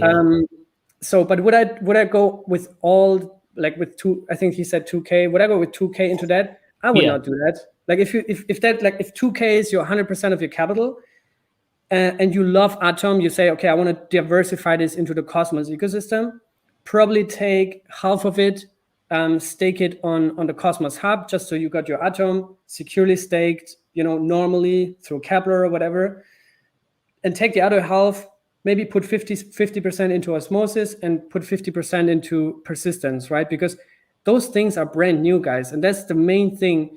Like you were saying just a second ago, whatever is new, sure, you have high potential gains and profits, but you also have the highest risk, right? So you don't want to lose a total loss. You don't want to risk a total loss. You rather want to adjust your strategy and also mitigate your risks here. So that's probably what I would do. Yeah, guys, just try to break your mind from that all in, all out. It's all percentages and exposure, So I totally agree with that. But, like they're different cap coins. Like Cosmos is like, AKA the Ethereum of their blockchain, right? It's a larger cap. It will appreciate first before smaller caps really take off. And in some instances, it's going to take more time for these smaller cap coins to build out. I know that persistence is given 35% returns for the first 2 years, so like, hey, they're trying to suck on liquidity, and then they have other products like Comdex, right? NFT, like trading on commodities that they're already pushing $60 million so far in trades for institutional clients and stuff. And make sure to go check out Cryptocito's channel. I know that he did an interview with the persistence, I guess, what's his title? It's not CEO, is it? CEO and co-founder, yes. Oh, wow, okay. CEO. So like he just had that. So make sure to check that out if you want to learn more about persistence. That's an interesting product on Cosmos. I'm just gonna go through the comments, man, and just kind of pick people's brains here. So thoughts on how bad leverage is for market and the investors? I guess I could reformat that question of what are your thoughts on leverage trading versus spot trading in crypto? Yeah, I mean, so I think there's statistics like 95 to 97% that try leverage trading lose money, right? It's a very emotional game. I think it requires a lot of skills that you actually learn over time. But it's I think you almost have to make it a career decision, to become a professional leverage trader, I would say. So and most people are simply not emotionally stable in that sense. Not that you are like, that something's wrong with you, but simply that this is a very static game, right? You have to have your clear strategy. You have to stick to your game plan. You have to have your entries and your exits. And I tried it 2-3 years ago, and I just utterly failed because I turned it into a casino, right? Because if I made a trade and made some money, then I quickly wanted to make more money because this trade was good, right? So it's like a lottery. It turned into a lottery for me. But yeah, I know there's some great traders out there, and TA is obviously something that works, right? So yeah, but for the entire market, I think, yeah, it also opens the doors for manipulation, right? So you see now Bybit, BitMEX, even Binance, FTX, they're accumulating, like if you look into their security funds, right, where all the liquidated BTC goes or whatever, they're like hundreds of thousands of BTC accumulated, right? So these guys have so much power and they can put so much pressure on the market if they wanted to. And potentially that's also what they do. So I think it poses kind of a risk to the market, but maybe just short-term volatility, right? I think it just contributes to that. So that's my view. And that's a good segue to this next one right here. It's like, exactly why is the price of the best tech in crypto space being manipulated? And I'll jump on first and then you could provide your thoughts. But guys, it's a largely unregulated market. There's no real regulatory authorities coming in, keeping the bad players at bay, right? These, like you said, it's not like a big old conspiracy in my mind. It's just people with a lot more money than you and I that can influence sell-offs, can influence pump-ups. They're just big whales. But that's kind of been the MO in crypto the whole time, right? There's been people who got in 2010, So hold up. What is going on? It's okay. Uh-oh. Technical difficulties, man. But while I'm trying to figure that out, maybe you can give your thoughts on that. Yeah, I mean, 100% agree. I mean, yeah, it's leverage trading has huge impacts. I think more and more, like you were saying, on the prices and manipulation, right? But at the same time, I think that's probably one reason why progressive regulation is required, and we're seeing that already, right? So I'm actually very excited. That's one reason why I'm so excited for Osmosis and Gravity DEX, and you're going to have Sunday Swap on Cardano, you're going to have other DEXs on Solana and Polkadot, right? You name it. But we're trying to get rid of these guys anyways, right? We don't want to depend on FTX and Bybit and those guys with, anonymous founders. Who knows the founder of Bybit? Have you ever heard him speak? Nobody knows, right? And it's not that we shouldn't care, because he's running a multi-billion company, right? So and there's a lot of power that they have over the markets, right?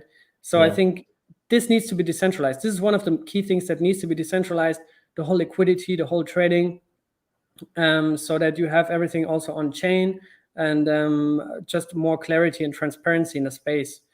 So I think, but we're heading towards that, man. Like 1 year ago, the TVL in DeFi was so tiny, and now it almost 100x, I think, over the year. So we're getting there, I think. So yeah, I think we're getting there. And like, I really liked that I can get into Osmosis when you brought it to my attention, because I saw that swap function. I said, what can I swap? And I saw XPRT, or persistence, was there. And there was only one exchange. I think it was a German exchange that was carrying them. And for certain people around the globe, you can or cannot access it unless you want to do the whole VPN thing. And I look at it and I was like, right here, I can get in. No KYC, not my ultimate goal. But it was just so easy to pop in just using it as a centralized service, when in the traditional ones, there's all this red tape and all that. And the guys, that's why I stress, learn to use the DEX, because they're going to let you get into opportunities so much faster than when your residing country lets you enter, if they do at all, right? Like the whole XRP United States thing. Like, if you're not using the DEX, you can't buy it right now.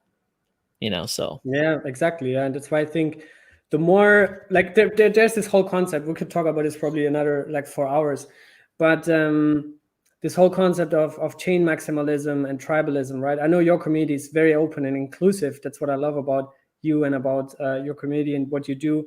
But there's so much tribalism, that things like, oh, only this chain is going to win, everything else is going to fail. But I think the more alternative DEXs, right, next generation of automated market making, and even layer ones, right, are evolving a lot. So I think that really pushes the barriers to what technology allows, and it just simplifies and enhances the user experience, which is a net positive for the entire space, especially for us as users. So yeah, guys. Well, I mean, everyone on every chain's welcome here, right? Because you can't really be about interoperability without having open mind to other chains, right? Because interoperability at the purest form is pulling all those together so they work and like flow like water, right? So guys, like, you know, I get it. You guys have preferences on coins and stuff, but at the end of the day, doesn't mean other chains can't have strong points as well. In fact, like in blockchain, there typically are weak points and strong points. And the whole concept of interoperability is to weave them all together so you utilize the best of chains and minimize the worst. You know, so hey, any go ahead. That's exactly the ideology that I think I mean, everybody's free to think whatever they want, right? I had a conversation a few days ago here in Lisbon, actually, with a Bitcoin maxi, and I just told him, like, man, you know, it's fine, you know, let's just have a beer, let's chill, let's talk, you know. But I think if the end goal for me, at least, is to establish also this crypto industry, and especially the crypto community on crypto Twitter as well, as a friendly coexistence, you know, between people that are just enthusiastic about their preferred coin, right? And I don't have the time, you don't have the time, nobody has the time to read 10,000 white papers and make a sophisticated decision and analysis and investigation on 10,000 coins, right? It's just impossible. So I think if we just split up and everybody figures out their ecosystem and their coins, you know, and their niche, I think that's a net positive again, because then everybody is able to go deeper into something, figure things out, and we can just mutually learn from each other. But I think that whole concept that you just generalize everything else as a scam, or a lot of people are calling, like Ethereum maxis, right? They call everything else a ghost chain. Like, oh, there's no transactions there. Yeah, guess what? 3 years ago, there were no transactions on Ethereum, or 5 years ago, right? They were a ghost chain. They were a ghost chain 3 years ago. If you look at DeFi, TVL, right? Like, guys, give it time. This space is so young, right? This is so young. It's all still infant, immature technology that is just being explored, right, and tested to the limit. So I think it's way too early to pick a winner here. That's why for me to basically focus on Cosmos doesn't mean that I'm an atom maximalist. It rather means that I also support this ideology to build a multi-chain application-specific future, right? A blockchain for supply chain requires very different modules or frameworks than for example, for micropayments, right? Or IoT or AI. Like, there's so many different sectors. And I think we need to explore that. Yeah, you know, and it's probably gonna rub people the wrong way a little bit, but I gotta say, I gotta keep it real. Like, you know, the whole maximalism on my chain's the best, everything else sucks. It's somewhat intellectually lazy, you know, because it took legwork to get into it and read about your coin and learn about your coin. It took effort to learn about it. If you never did that and never learned about Bitcoin and blockchain, you would be saying that Bitcoin's a scam. And people took the first foray into it, and now they're saying Ethereum's a scam. Then they looked into Ethereum, and then they're saying everything else is. It's like, how much of that is just you don't want to take the time? You know, yes, there's scams out there, but there are definitely protocols that are addressing things that Bitcoin could never do. You know, at least 100%. In its current state. I mean, look at Bitcoin Cash.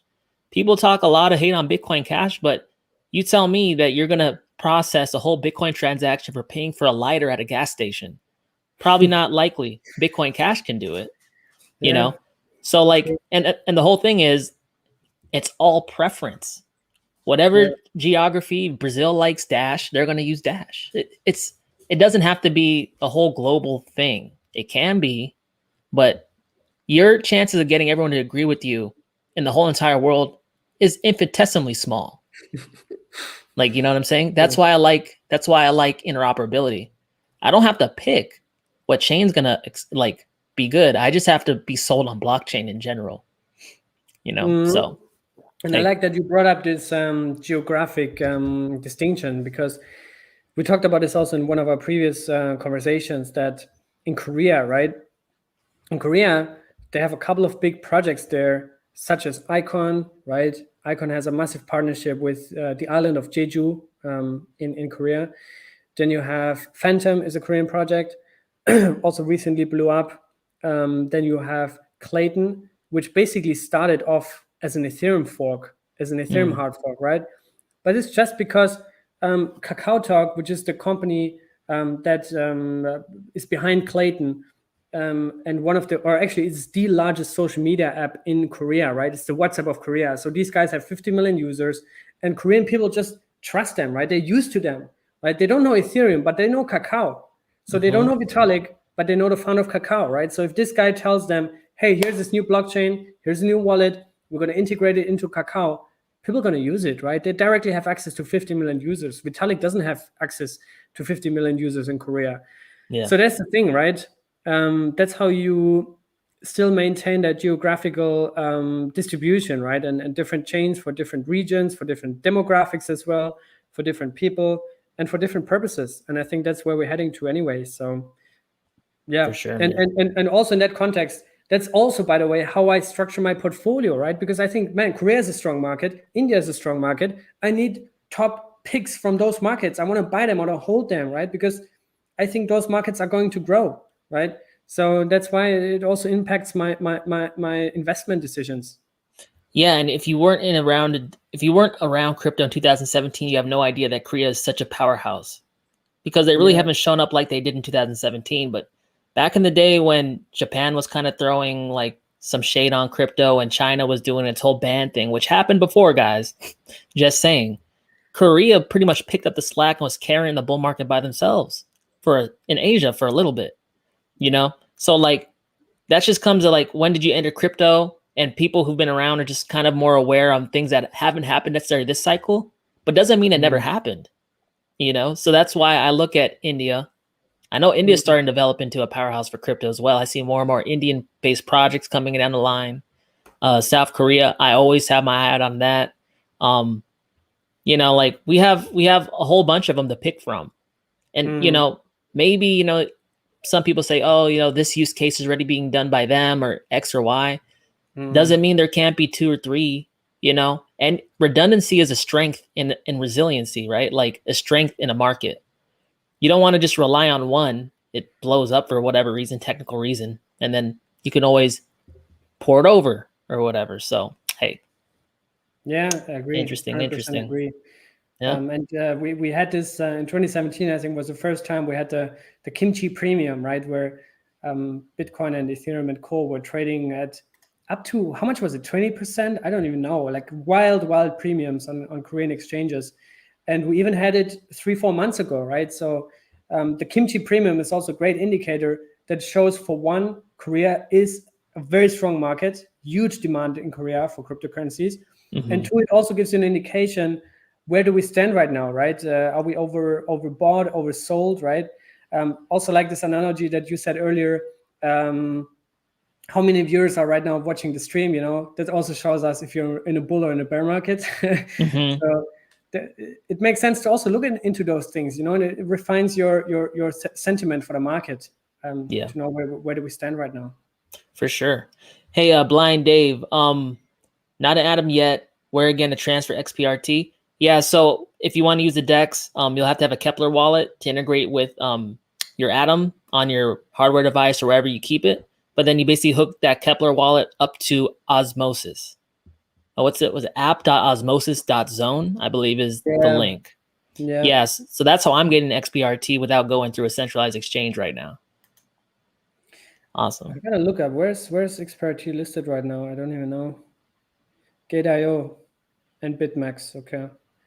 But yeah, definitely Osmosis is the best play. And I also when I talked to the CEO, he told me 2 things, right? 2 secrets about XPRT. The first one is that they're going to add dual farming on Osmosis, right? So right now, if you provide liquidity, XPRT with Atom or XPRT with Osmo, you only farm Osmo, right? The yields are still very high, but you only farm 1 coin. So what they're going to be adding is also XPRT rewards, right? So that you farm both at the same time, just for providing liquidity on Osmosis, right? And obviously they do that. I mean, it's game theory, right? The success of any AMM to onboard a lot of users is game theory, right? That's how Uniswap got big with the airdrop, or 1inch, right? So that's really cool, because now obviously APYs for Osmo itself are going down as more people join, right? It's just a logical consequence. So that's the first thing. And the second thing is what he told me is when Gravity Dex goes live on July 12th, they're going to, so they have a deal with Tendermint one of the main companies behind Cosmos, to provide liquidity for gravity DEX, right? So let's say, I don't know what's the numbers. He gave an example of 10 million. So that the persistence team is going to provide 5 million in XRPT, and then the Tenement team is going to provide 5 million worth of Atom, and they're going to throw it in a pool so that from day one you have incredibly deep liquidity on gravity DEX. Plus, very strong incentives. He didn't give me numbers or anything, but yeah, might be wise to be there early. Yeah, and you bring up a good point about Uniswap. I forgot about that, but they were losing share to Sushi. They were slipping, yeah. And then they dropped right when Sushi's founder did that sketchy whatever, like try to run off, and then he apologized and and then they dropped it at the perfect time. And I remember sending out a tweet and I was like, these guys are masterful with it.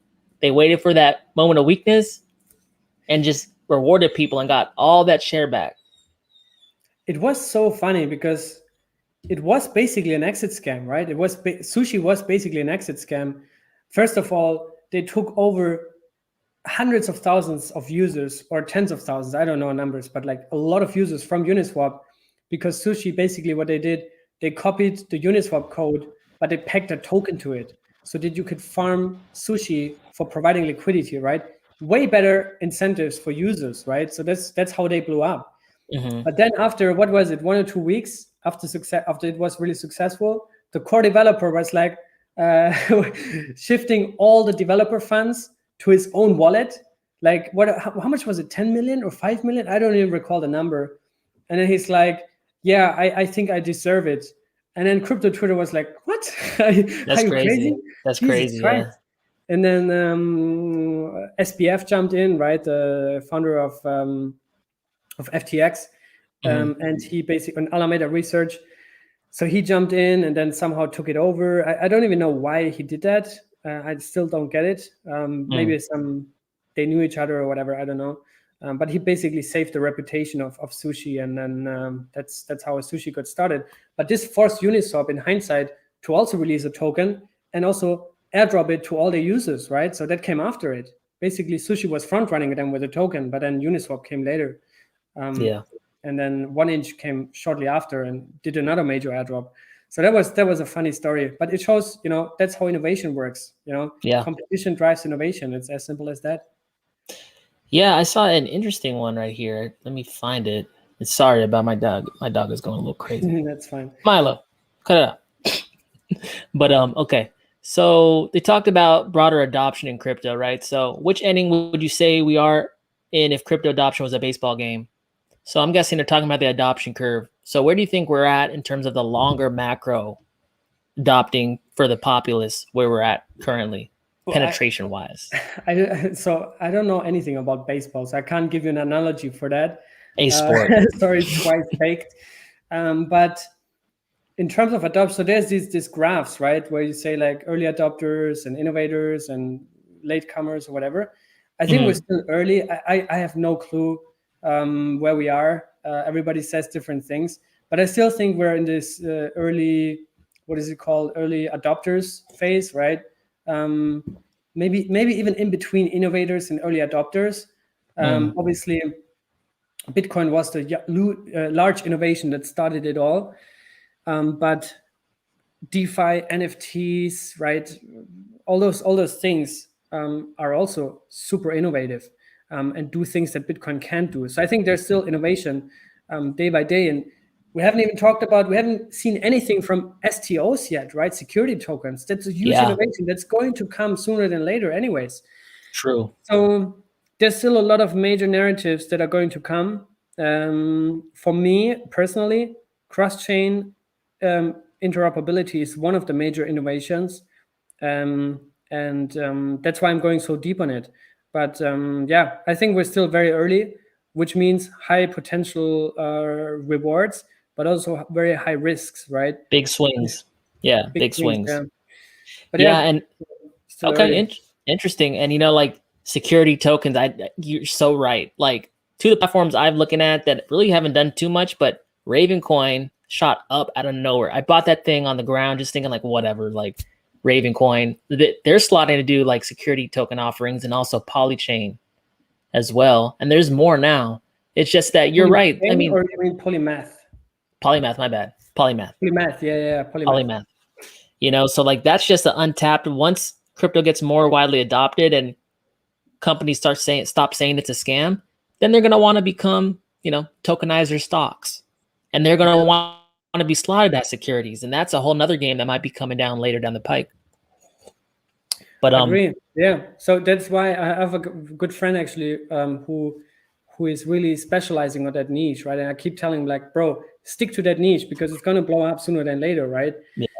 So he keeps researching on that, and there's a couple of other projects, not too many yet, but a couple of projects like you're mentioning, Polymath. I think Dusk Network is also one, DUSK.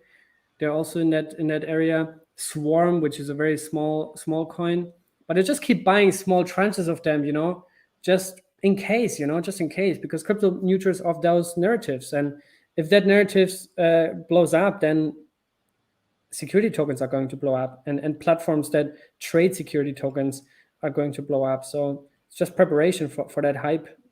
For sure. And I got a question here regarding BEPRO. You ever heard of BEPRO? It's a Portugal-based project. If you have any thoughts on it. Bet protocol before, is that the same thing? BEPRO? BEPRO has to do with, let's see. I think they rebranded from Bet Protocol to BEPRO, if I'm not mistaken. Okay, let's see real quick. BEPRO.network. Oh, I'm not sharing. Am I sharing? Yeah, it's not coming up. Sorry about that. First time I had someone on with me. But yeah, it's basically, I'll read you the little disclaimer right here. Says, gaming. Yeah, code base for DeFi, gaming, prediction markets, and more. It's kind of like all in one. You have any thoughts? Just wondering. I mean, gaming is definitely a huge industry. So if you ask me about gaming in the crypto industry, definitely has huge application. Also, the target audience is internet native, right? So you don't have to convince them much. They love this everything that's up on the internet. They love magic internet coins, anyways, probably. So right target audience, but I don't know too much about the specific protocol. Yeah, I get but it. you said he's there in Portugal, so I don't know if you know them. Connect me. I would love to meet them. Cool. Yeah, Kepler's a wallet, guys. If you want to interact with Osmosis, I have it actually linked up to my ledger. Actually, if you guys don't have a hardware wallet, I just did video on the use for hardware wallets and keeping your crypto secure. I can't believe how many people haven't heard about that so far in crypto. I thought that was useful, but you can now connect up 2 DEXs straight from your hardware wallet, which is like 100% more secure than a internet-based wallet. So yeah, let's see. For sure, yeah. But I think at the same time, to add that, I think it also makes sense to just diversify where do you store your coins, right? Because if you have everything in a ledger and your dog eats your ledger or whatever, or you have it on a centralized exchange, right? Every way to store crypto has advantages and disadvantages, right? So I think it makes sense to diversify hardware, software, even centralized exchanges. But yeah, it's always wise to diversify, I think. Yeah. Have you ever heard of like storage for your seed phrase or recovery phrase? I use something called Crypto Steel. It's actually like yes. Yeah, I've been using that. So like again, guys, there's always a risk for everything, but like all you can really do to be a prudent investor is to minimize like your exposure in any one place, right? So and also don't brag about those things, right? Like I know a lot of people, maybe you've seen all those things now, those influencers from those influencers that have nothing to do with crypto, just outside influencers that got famous for streaming or video games or whatever.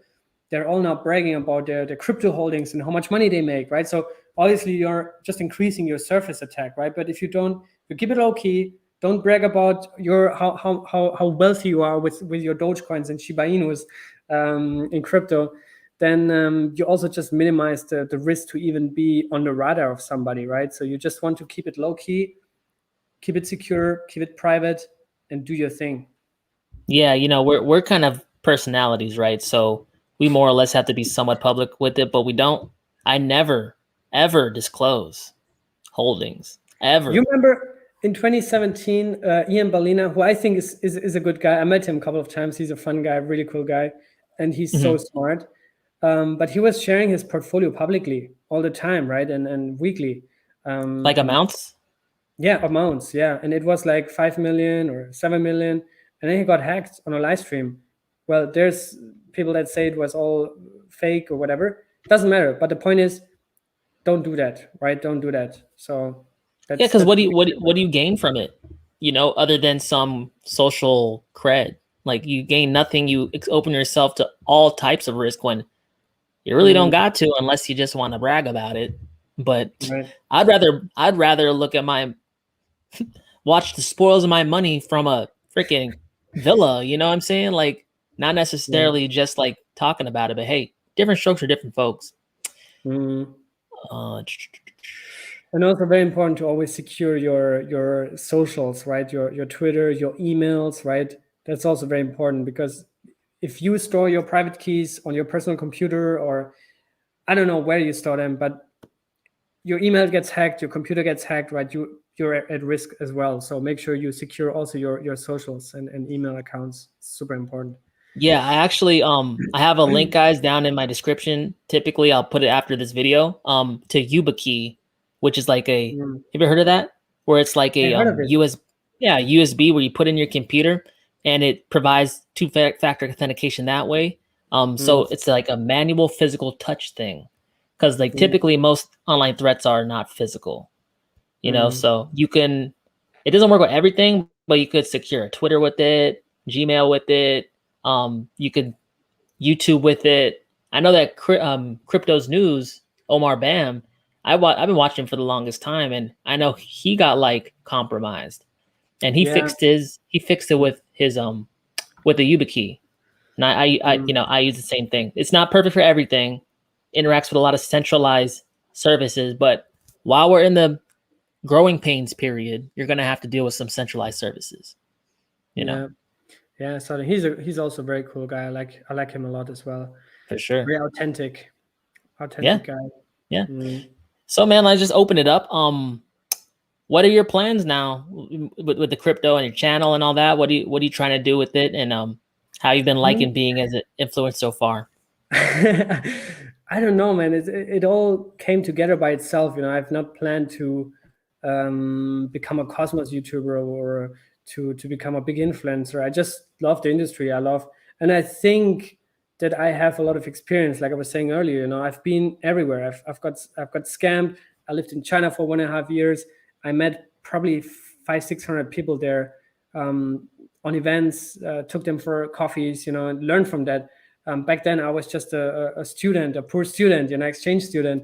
But I hung out with crypto millionaires, and was so exciting for me. So I thought, like, you know, this journey, which I started around a year ago here on YouTube, is amazing so far, and I love it. You know, I get so many cool feedbacks, you know, from people. There's this one guy, he literally comments every video like, man, you're the place to go if you want to learn about Cosmos. And man, I made, you know, I got the free Osmo airdrop thanks to you. I made 2 months worth of salary just from that. I'm like, man, this is awesome, you know? Yeah. So it's actually a net positive if you try to really provide value to the community. And I think that's also what you do. So, you know, meeting people like you, man, I would love to, you know, come to wherever you are and hang out with you. And I think we would have a cool time. So the people you meet along the journey, the things you learn, you know, I remember when I started to learn about Cosmos and tweet about it, a Cosmos core developer literally reached out to me and said, man, if you want to have a call anytime, you know. So I talked to him for an hour and he explained me Cosmos. I'm like, this is awesome, you know? Yeah. So yeah, it's awesome. I just keep doing what I do and keep learning. Obviously, nothing that I say is, you know, any sort of advice or recommendation.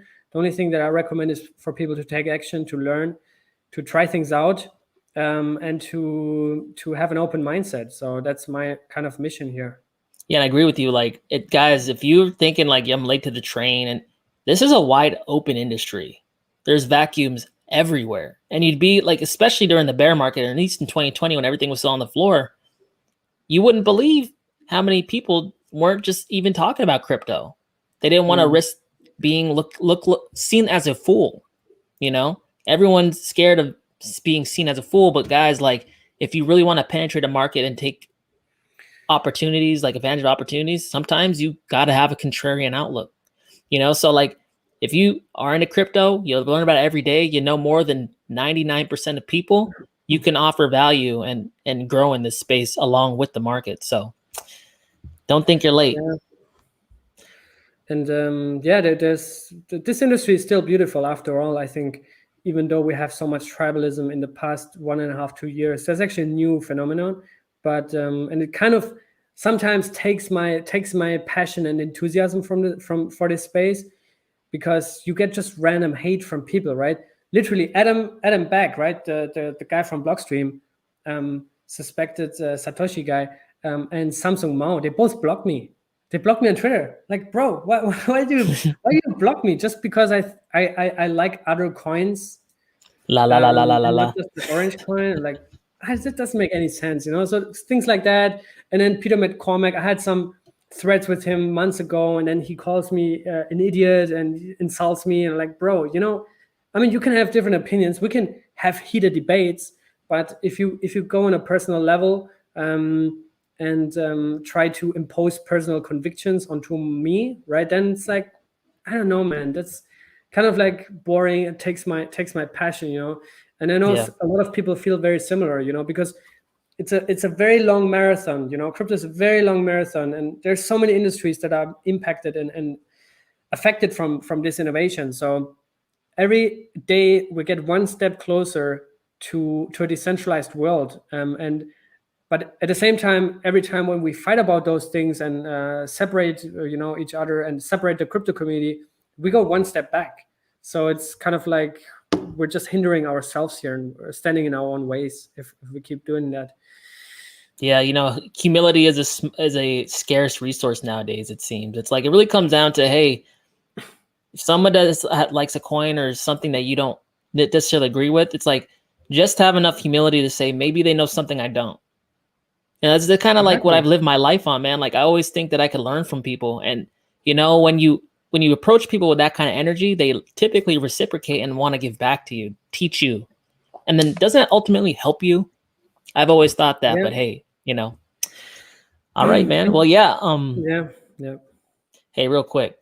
Hey, Ziki, Cryptosteel is actually a metal product. So it's actually like made out of steel. So it's not like a website you import your keys to. Don't do that. That's not good. Don't give everyone your keys, right? Never do that. Never do that. Well, cool, man. Anything else on the horizon in terms of what you see in the crypto space? Or you mentioned that you think we're gonna have a second leg or something like that. I'm of the same opinion, but you think it's gonna be spurred by DeFi? Yeah, I mean, I think in 2013 we had a similar kind of bull run year where we had two tops, right? The first one, everybody thought like that was it, and then we had multi months sideways or downside, but then we saw the actual peak and actual crazy bull run. I was not around that time, so I'm just talking from observations and what I hear from other people. Bobby Lee made a great analysis about that. He was around since 2011.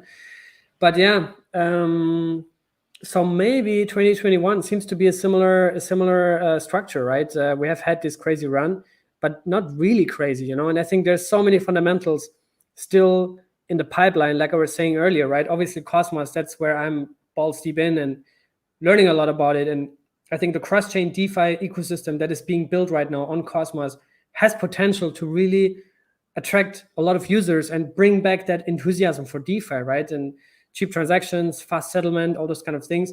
Then you have the Alonso Hardfork Combinator event coming up on Cardano, which finally brings smart contracts after all. But it's also going to bring alive a whole huge new DeFi ecosystem. Then you have the London hard fork on Ethereum, which brings the IP 1559 event, makes ETH ultra scarce. I think it's the equivalent of 3 halvings on Bitcoin. Solana grows a lot. One of our favorites, I know, Hedera Hashgraph. I haven't really kept up over the past couple of weeks with them because there's so much to catch up with. But I think they're also releasing sharding and staking in Q4 of this year. That's going to be huge. Yeah. The first DAG, kind of pure DAG blockchain that you can stake, right? That's one of the hard things to do there. But yeah, so many fundamental upgrades that are still in the pipeline, and I think this is going to bring back the bulls. I mean, probably Ethereum itself with EIP 1559. That's reason enough, in my opinion, to lift the markets. Yeah, and you know, a good point. Probably we'll end it on this last one, but it's probably what a lot of people want to know about. Do you think we're going to start seeing a decoupling and seeing Ethereum lifting alts, or do you think it'll be primed by Bitcoin as a store of value, like traditionally as it typically moves? So you mean decoupling as in Ethereum decouples from Bitcoin, or what? Well, sort of like where Bitcoin does not lackluster, but it goes up, but not to the percentage that ETH does. Like ETH acts as the momentum mover this time around. I heard some talk about that. Yeah, so I actually believe in the big flippening. You know, I actually believe that Ethereum is mature and ready and primed to flip Bitcoin. I think it's going to happen. Maybe in this year. I mean, it's just a 2.3x away from that. So it already caught up a lot on Bitcoin over the past year. And it doesn't really take much. Yes, I think it's time to decouple from Bitcoin and also dethrone Bitcoin. I still love Bitcoin. I consider myself a Bitcoiner. I wrote a 90 pages document about how great Bitcoin, decentralization and blockchain technology is, and DLTs, right? But I think just Bitcoin is good at that one thing, right? The store of value thing. And sure, family offices, hedge funds, institutions look for alternative ways to park their money. What I'm not so sure about, however, is are we already decoupled from traditional finance, right? So that's the thing I'm not really sure, because if we would see a market crash right now and COVID is still not over, we just literally entered a curfew here in Portugal. Restaurants closing at 3:30. So, you know, this is not over yet. So the question is, if stock markets crash, and they have been artificially kept alive, if they crash and the bubble goes out of the stock market and of traditional financial markets, how does crypto react? And we have proof that just 1 year and 3 months ago, crypto falls harder than traditional financial markets. So this poses a risk, in my opinion. But if you ask me about Ethereum decoupling from Bitcoin, as in, is Ethereum able to lift the markets? I'm 100% positive, man. Like, there's so much more utility, so much more growth, so much more demand. And with EIP 1559 plus Optimism is launching this year as well. Game over. Yeah. Well, awesome, man. Thanks for hopping on the stream here. Really appreciate it. Always a good time to have you. And yeah, let's link up one day. Maybe we could hang out, have a beer, something like that. Yeah, that'd man. be fun. You're always welcome to Lisbon, man. It's a great place. Awesome. Just one flight away. All right, buddy. Well, hey, Easy, anytime bro. you want to come back on, you're welcome. Always a friend of the channel. Brother. All right. Easy, man. See Take care, man. Thanks for having me on.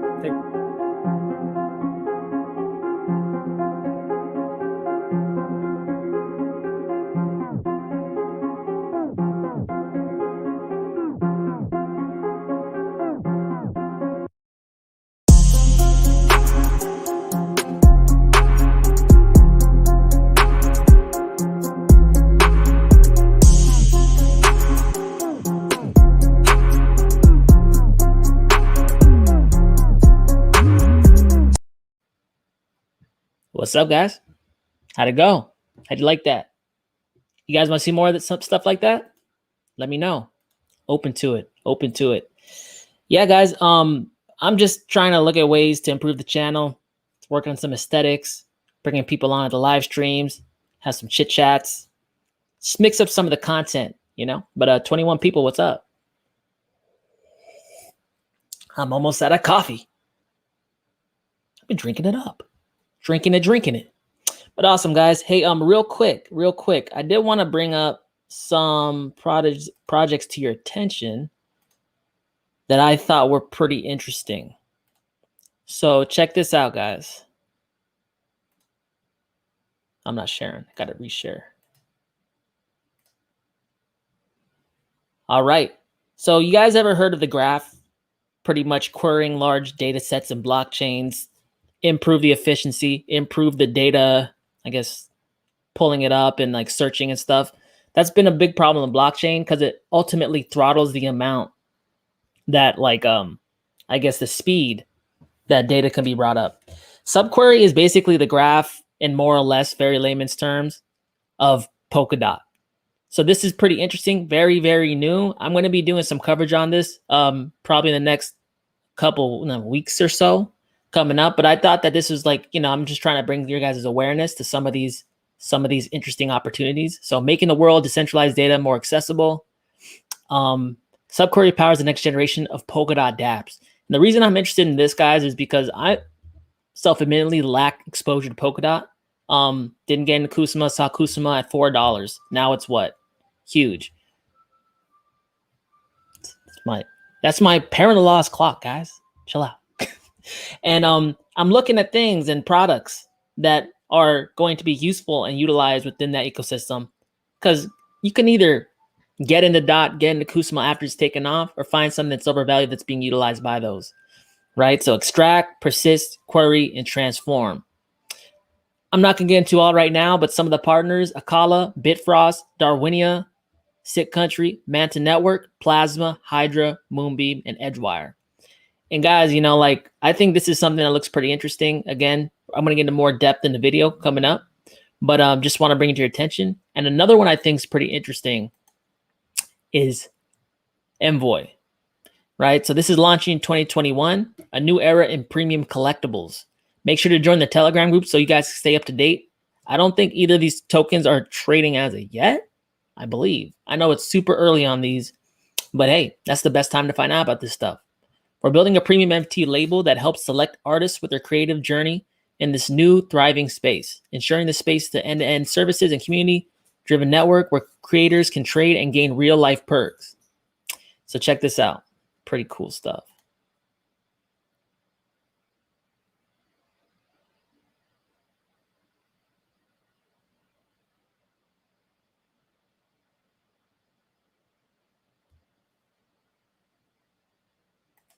Epic. And guys, so they're linked up with Spotify. Check my Twitter. I have a tweet on it.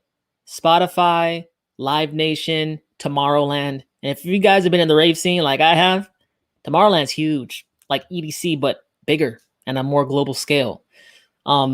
Looks like there could be a lot of hype to be had with this one. Some of the artists that they're, lining up right now are very big, household names. So interesting. Through our well-connected network and entertainment industry, we know where the hype is. We use the knowledge to find the best possible location to sell your NFTs, from creative brainstorm sessions to design to distribution and technical or legal guidance. So basically, it's providing well-known celebrities an avenue to sell NFTs to consumers. And one of the coolest things is they're going to allow people to get into NFTs just using a credit card, which is a big bottleneck, right? You got to connect up a MetaMask, send some kind of fringe crypto like Ethereum. A lot of people just heard about Bitcoin, right? So they're trying to make this more consumer friendly for the buyer of the NFT and the seller of NFT. So very interesting. Again, more data coming on that one. 21 people, what's up?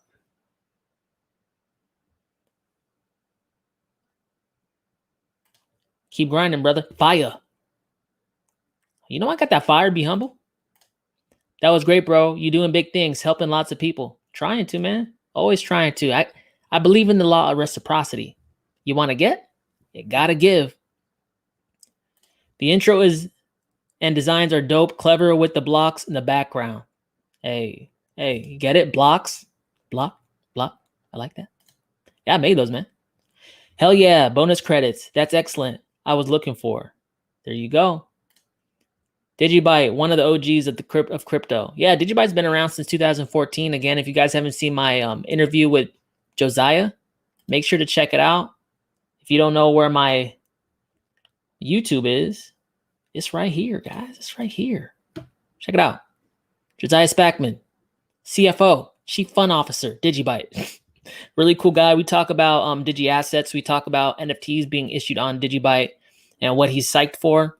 We're both seem to be like trading card nerds into Pokemon, X-Men, all that stuff. So interesting. Digibyte no longer just slotting itself as a store of value POW money, but also having a layer on top of it that's scalable, smart contract compatible, and NFTs and assets to be issued out of it. So doing big things.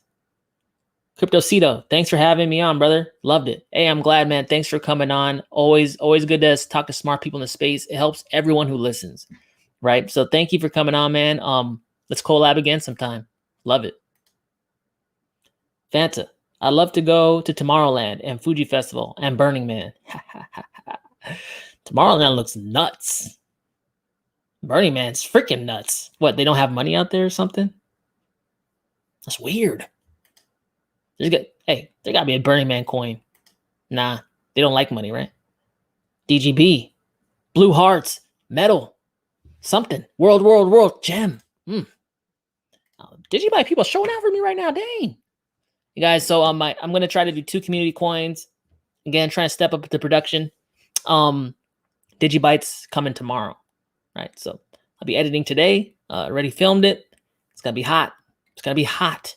Make sure to share it. Send it to your grandma, coworkers, whatever, man. Just send it out. Just share it. Help the brother out. But that's 2 hours, guys. This is Crypto and Coffee. I do this every Sunday, 9 a.m. Pacific Standard Time. I also do another live stream during the week on Wednesdays, 5 p.m. Pacific Standard Time. That one's called Crypto Kickback. Yeah, you're going to be seeing some change up in my content releases, trying to just do it better than ever. Grow the channel, tell your friends, tell your family, come join Dubdigital. But until next time, guys, talk to you later. Bye.